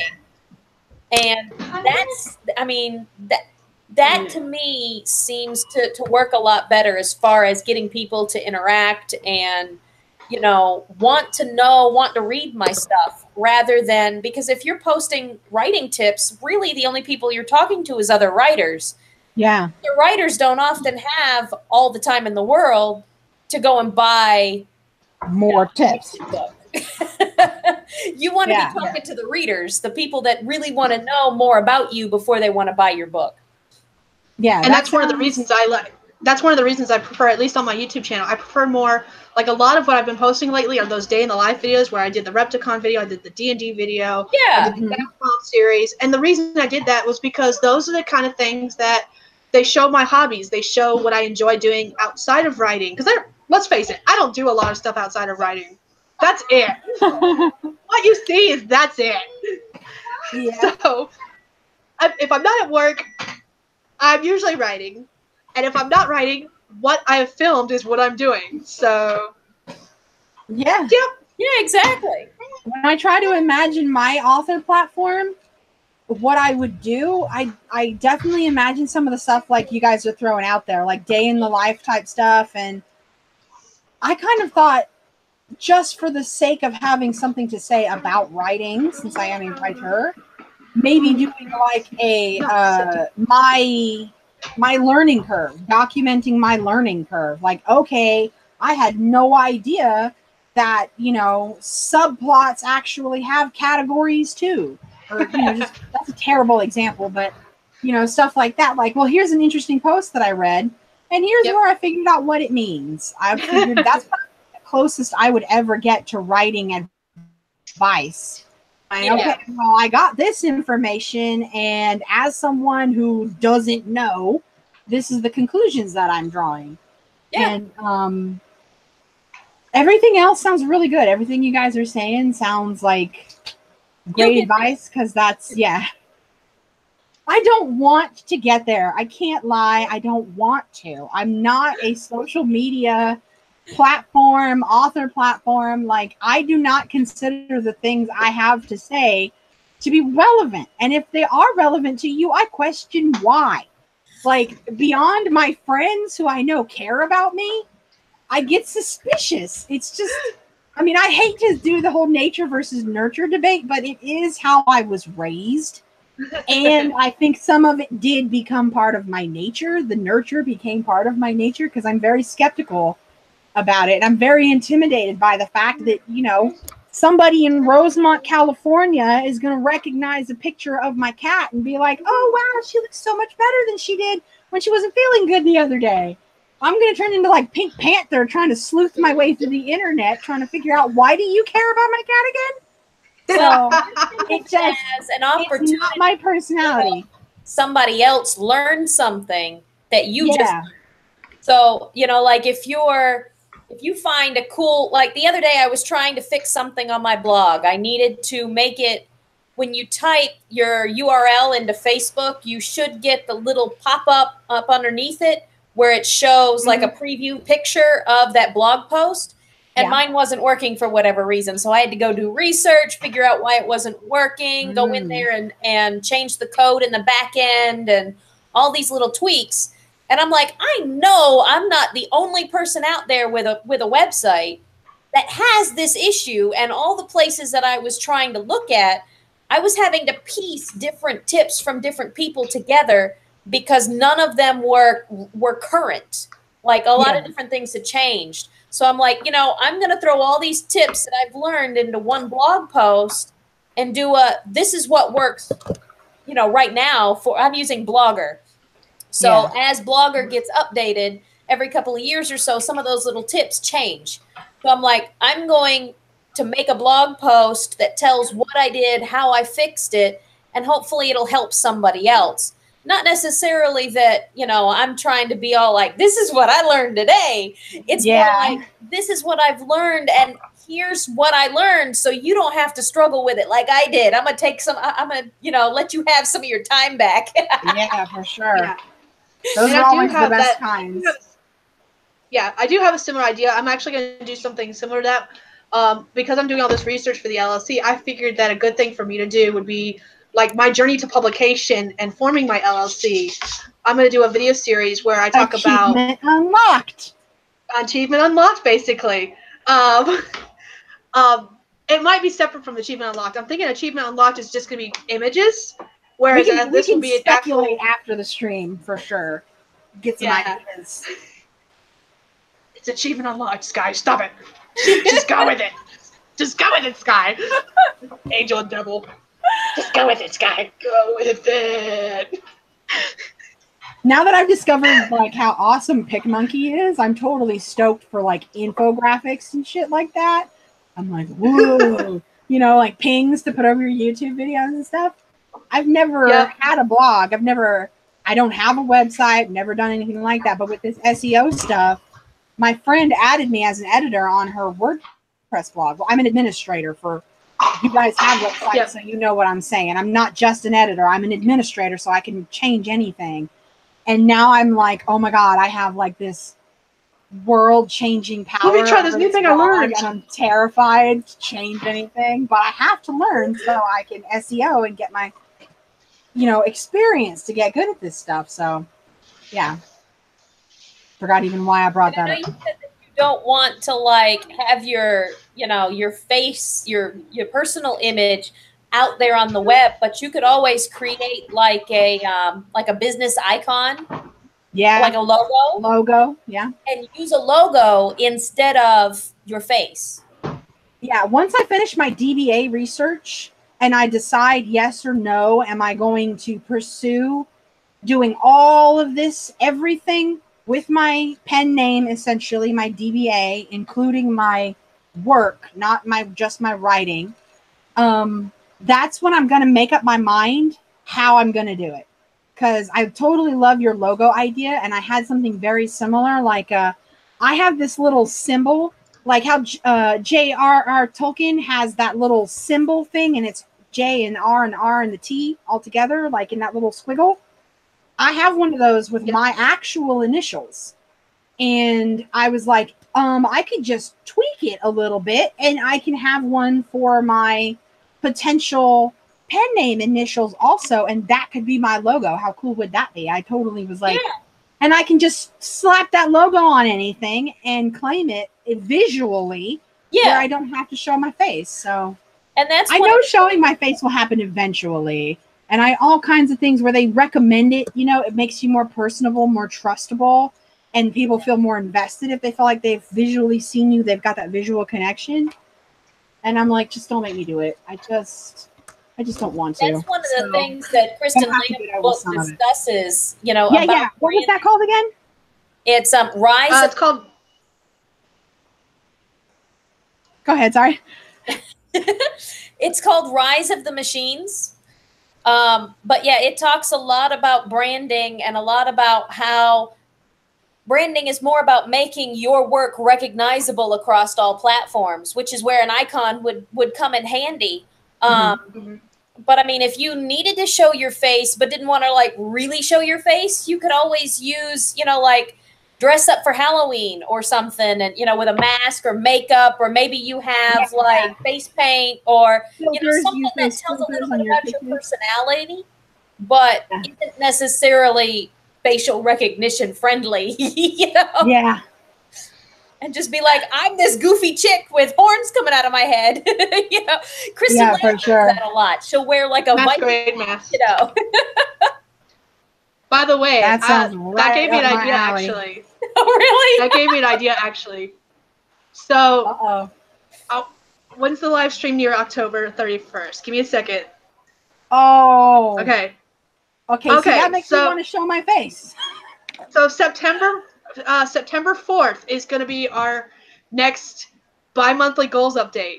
It's like right after Halloween, but the 28th is the next write-in, basically right before the end of the month.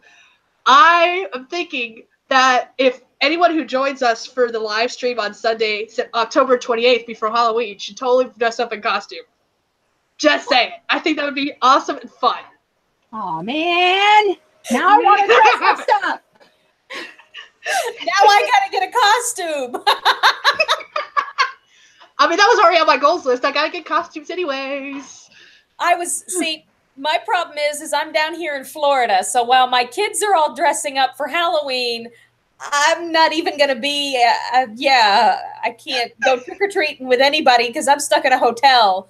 So I don't know, but maybe I could whip up some face paint or something. There you go. Dress up as somebody at the hotel. You've got the robe on, the towel on your hair, the face mask on, like you're lounging in the hotel. Well, you can even have the cucumber slices. Yeah, there we go. Put over your eyes. Yeah, use your makeup to like paint on cucumbers. That way it looks like when you open your eyes, you can see them. When you close them, it looks like they're there. Yeah. Or get sunglasses. Yeah, we should totally do sunglasses. Put the cucumber slices over them and get the kind with the flip-up visors. And when it's time for you to talk, you just flip them up. Yeah, there we go. A spa. It could be a spa. What do you call that? Spa recipient? Spa visitor? We'll go with it. There you go. With it. Also, go all out and get some of those fake gloves so it looks like you're getting like the manicure treatments too at the same time. Get a pair of gloves at the dollar store. Yeah. I'm sure the guys that I've traveled with would be awfully confused as to why I'm buying random crap. Just tell them about this live stream and they'd be like, we're going to do this. Come watch. Why exactly are you buying cucumbers with your per diem? I'm just asking. What's wrong with you? We've got cucumbers, gloves. They look at me strange when I tell them that I'm going off to my room to write or to edit. They're like, okay, you go with it. You do you, boo. You do you. You do you, boo. Yeah, we're a strange breed, writers. We're a strange breed. We are. Amy, you were talking about that book. I went ahead and added a link to our description. Awesome. So anyone who wants to check that out, it's linked below in the description. I'm trying to add links in as we go. I'm good at that. Yeah, that's right. Very professional of you, Scott. I know. I've got this down packed. Captains of industry we are.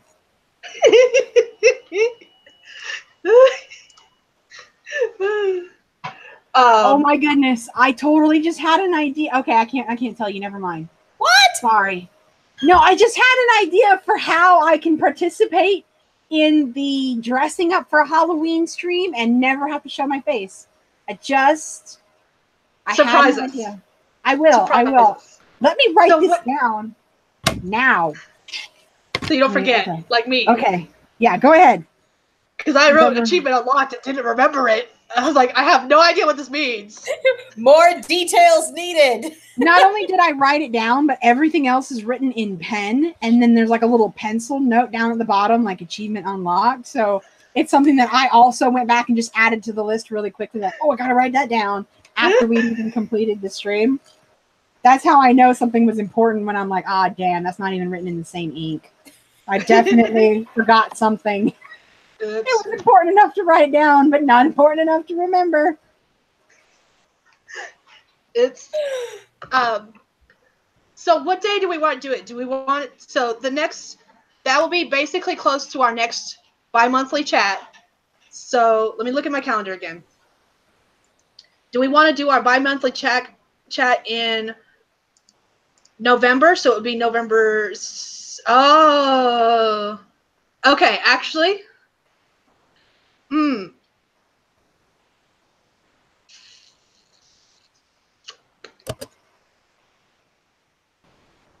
It looks like if we I was looking at the wrong month. Okay.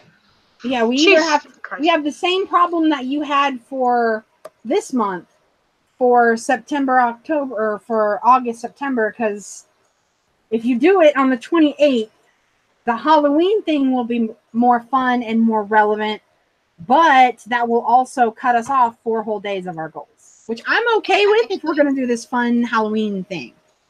I'm going to have to be okay with that because the 4th, Oh, I you're will gonna be not even gone. be in town.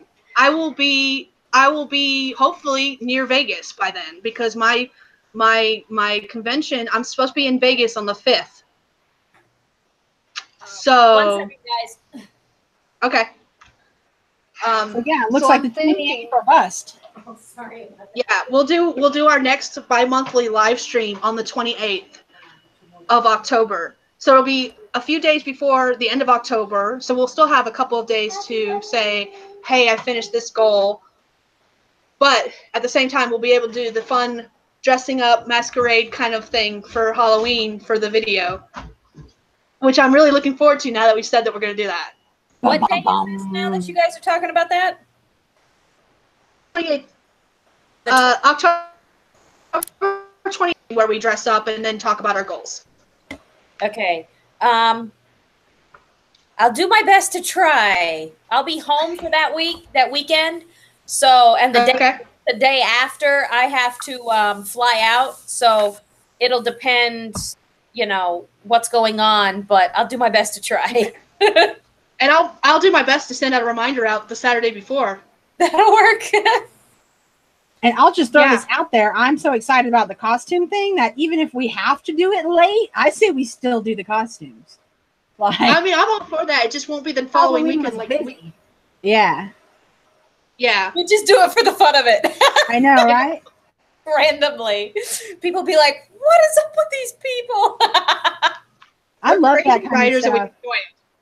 Me and my friend went to the thrift store one time, and we found these like 1980s tracksuits with those like big obnoxious patterns on them and stuff like that, and they actually fit us. They fit us, so we went to the store. We bought a can of hairspray, and we like foamed our hair out with the hairspray, and then we went to bingo dressed like little old ladies on purpose. Like we went to bingo just because we bought tracksuits, and it was one of the most obnoxious fun things I've ever done. Oh, so man. I like to brag about that a little bit. Like, oh yeah, we found some clothes and we made like the whole day around our outfits.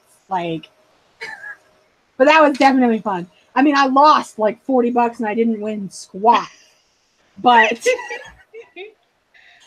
it's a fun story to brag about on YouTube live streams. That is, I love that. I love that so much. When I'm so excited about this. I'm not even really excited about the goals anymore. I'm excited about the dressing up part. It's so sad. Right, it's going to be like October 26th, and you've got your costume already. Now, I was thinking I wasn't going to need a costume this year. I'm telling you, put on a towel and a robe and glue some cucumber pieces to some sunglasses. You got this. I love this. And see, I will probably, since I do a lot of cosplay, I've got like 4 or 5 costumes that I just wear over and over again. I alternate. So I'll probably just do that. You can do costume changes. You can do costume changes. Like I'll wear one costume. I'll wear one costume when Virginia's talking about her goals, both her what she did and what she didn't, and then her new goals. And then when you talk about your goals, I'll have a different costume. Yes. Yes. Cut the video. It'd be like with those quick change dressers. 5-minute intermission kind of thing. Yeah. The video mysteriously cuts out for 4.7 seconds. And then when you come back. Either that or you could set your computer up in front of a, like one of those Chinese folding wall things. Oh, yeah.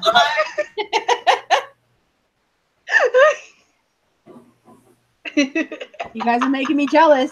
I don't show my face. I don't know how to keep up with that. You get a mask. You could keep up with that. I know, right? So this was my thought when you said you didn't want to show your face. I was like, there's these the full body suits that have even the face covered. So they're see-through, but they're full body suits that you wear. I was thinking you get one of various colors. Or you get one in one color and you wear that, and then you get masks to put on over top of it. You just stitch out your mask. Okay, that's much cooler than my actual idea. So, gonna have to keep that one in mind.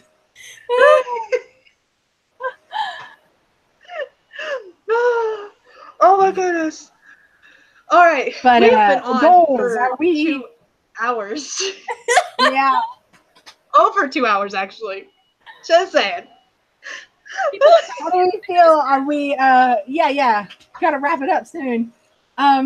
Goals. Have you recapped everything you wanted to recap, Sky? How are you feeling? I Do you think did. you'll actually accomplish all of your goals? Probably not. Just saying. No. Because it goes back to what I was saying about the fact that a lot of my goals are going to change. At least a lot of the writing and editing goals are going to change based on how fast my editor gets some things back to me, and how fast I get them to her. So, and since we do 3 passes, and this was the first pass, like I said, it was the one thing I didn't think about when I was writing down these goals. Because I'm an idiot. They are. So, yeah. So a lot of my goals probably won't. At least a lot of those kind of goals probably won't get accomplished. And if they don't, that's why. Is because of the stuff I didn't take into account of as far as the working with an editor goes. Especially since I'm still working full-time. Now, once I'm no longer working full-time, I can't use that as an excuse anymore. But, yeah. How about you, Virginia? Do you think you'll actually meet your goals? Are you expecting yourself to meet them? I'm fairly optimistic. Like I said, I got a lot of free time on my hands while I'm down here, so. Telling you, now that you've committed yourself to only 50%, you're gonna finish it. October. We're gonna come back on October. You're gonna be dressed in your little towel, your bathrobe, your sunglasses with the cucumbers. You're gonna be like, I'm chilling. I finished. 50%, bitches. Hey, well, that would work out because for NaNoWriMo, I can work on editing it. Like actually typing it into the computer and have the goal of getting it all typed into the computer. There we go. There you go. Yeah. All right. Now, question back at you, Amy. How do you feel about your goals? Do you think you're going to be able to accomplish them? I think I have a sneaky suspicion that just knowing myself, I'm either going to really commit to struggling through my rough draft and then everything else is going to fall to the side, or I will accomplish everything else and my rough draft will be what falls to the side. I have a sneaky suspicion it's going to be one or the other. I'm going to try really hard for it not to be, because I have a 2-week gap every time I finish a course. I have 15 days before I start my next one. So technically I have 15 days where I could do all of my research, all of my gardening, all of that, and knock all that stuff out if I don't worry about writing in that 2 weeks. So I'm optimistic and it seems manageable, but this last 2 months was the first time I even got close to meeting my personal goals. So I do not expect myself to exceed anything. But I'm feeling good about it. I think I will. I intend to make myself do it anyways. What is it that there's a song on the radio that says "Dream Small." So you dream small and you expect high. You get more excited about it, I guess. I don't know. I guess I'll have to look that up because that seems to be the opposite of what most people say. Because most people tell you to dream big, like reach for the stars, reach for the moon. Even if you miss, you'll land amongst the stars, kind of thing. Yeah. So I think I like hearing the dream small. I'll have to figure out. I heard it somewhere, and it just really stuck with me, like in a weird, I don't know about this sort of way. I heard the one that you said, Sky, where reach for the moon because even if you miss, you'll land among the stars. That's more along my lines, but I'll have to look. Yeah, I'll have to look it back up and share it with you guys. This new quote is making me question my whole existence. So let's see for the big one.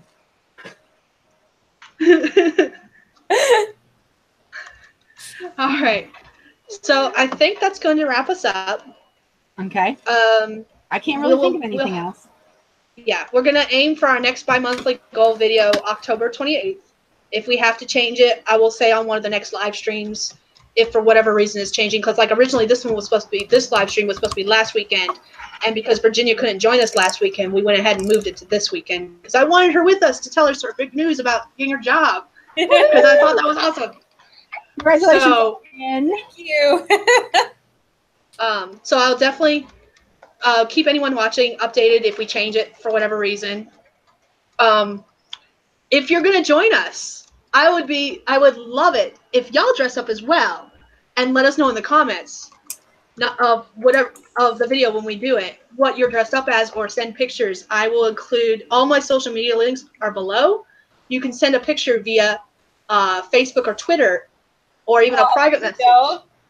And I would love to see what everyone's dressing up as if you're going to dress up for our live stream.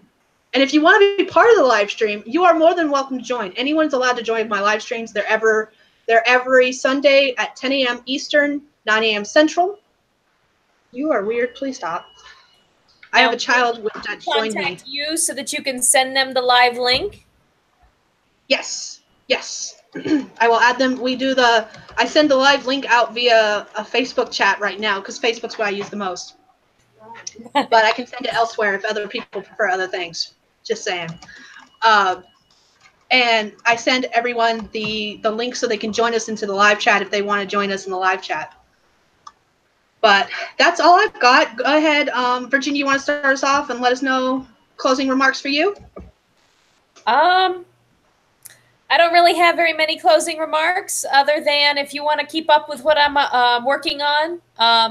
My Facebook as well as my Twitter name is VL Jennings. And my website is www.virginialori.jennings.com.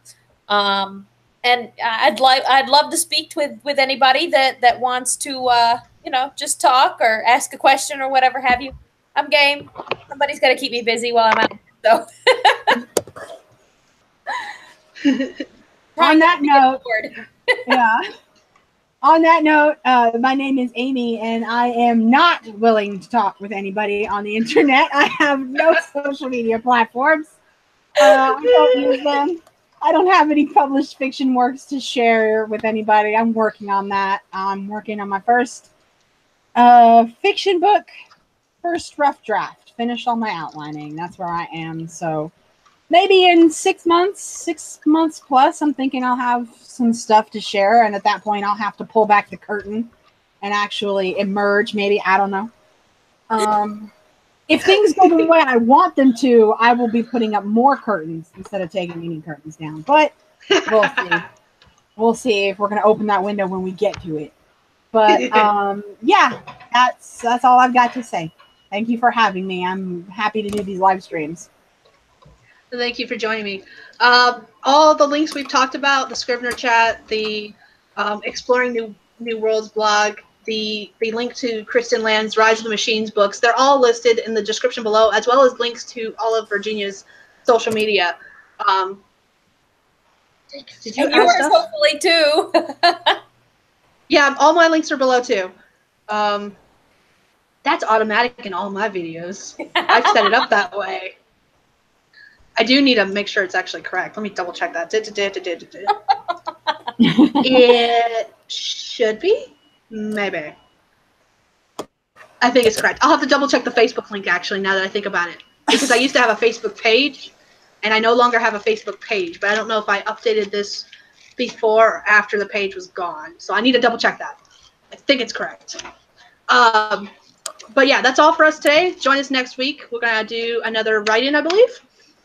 For those who want to join us, I'll be editing because I have edits to do for the next I'll probably be struggling foreseeable future. So feel free to join us. And until next time, bye, Dragonlings. Bye. Bye.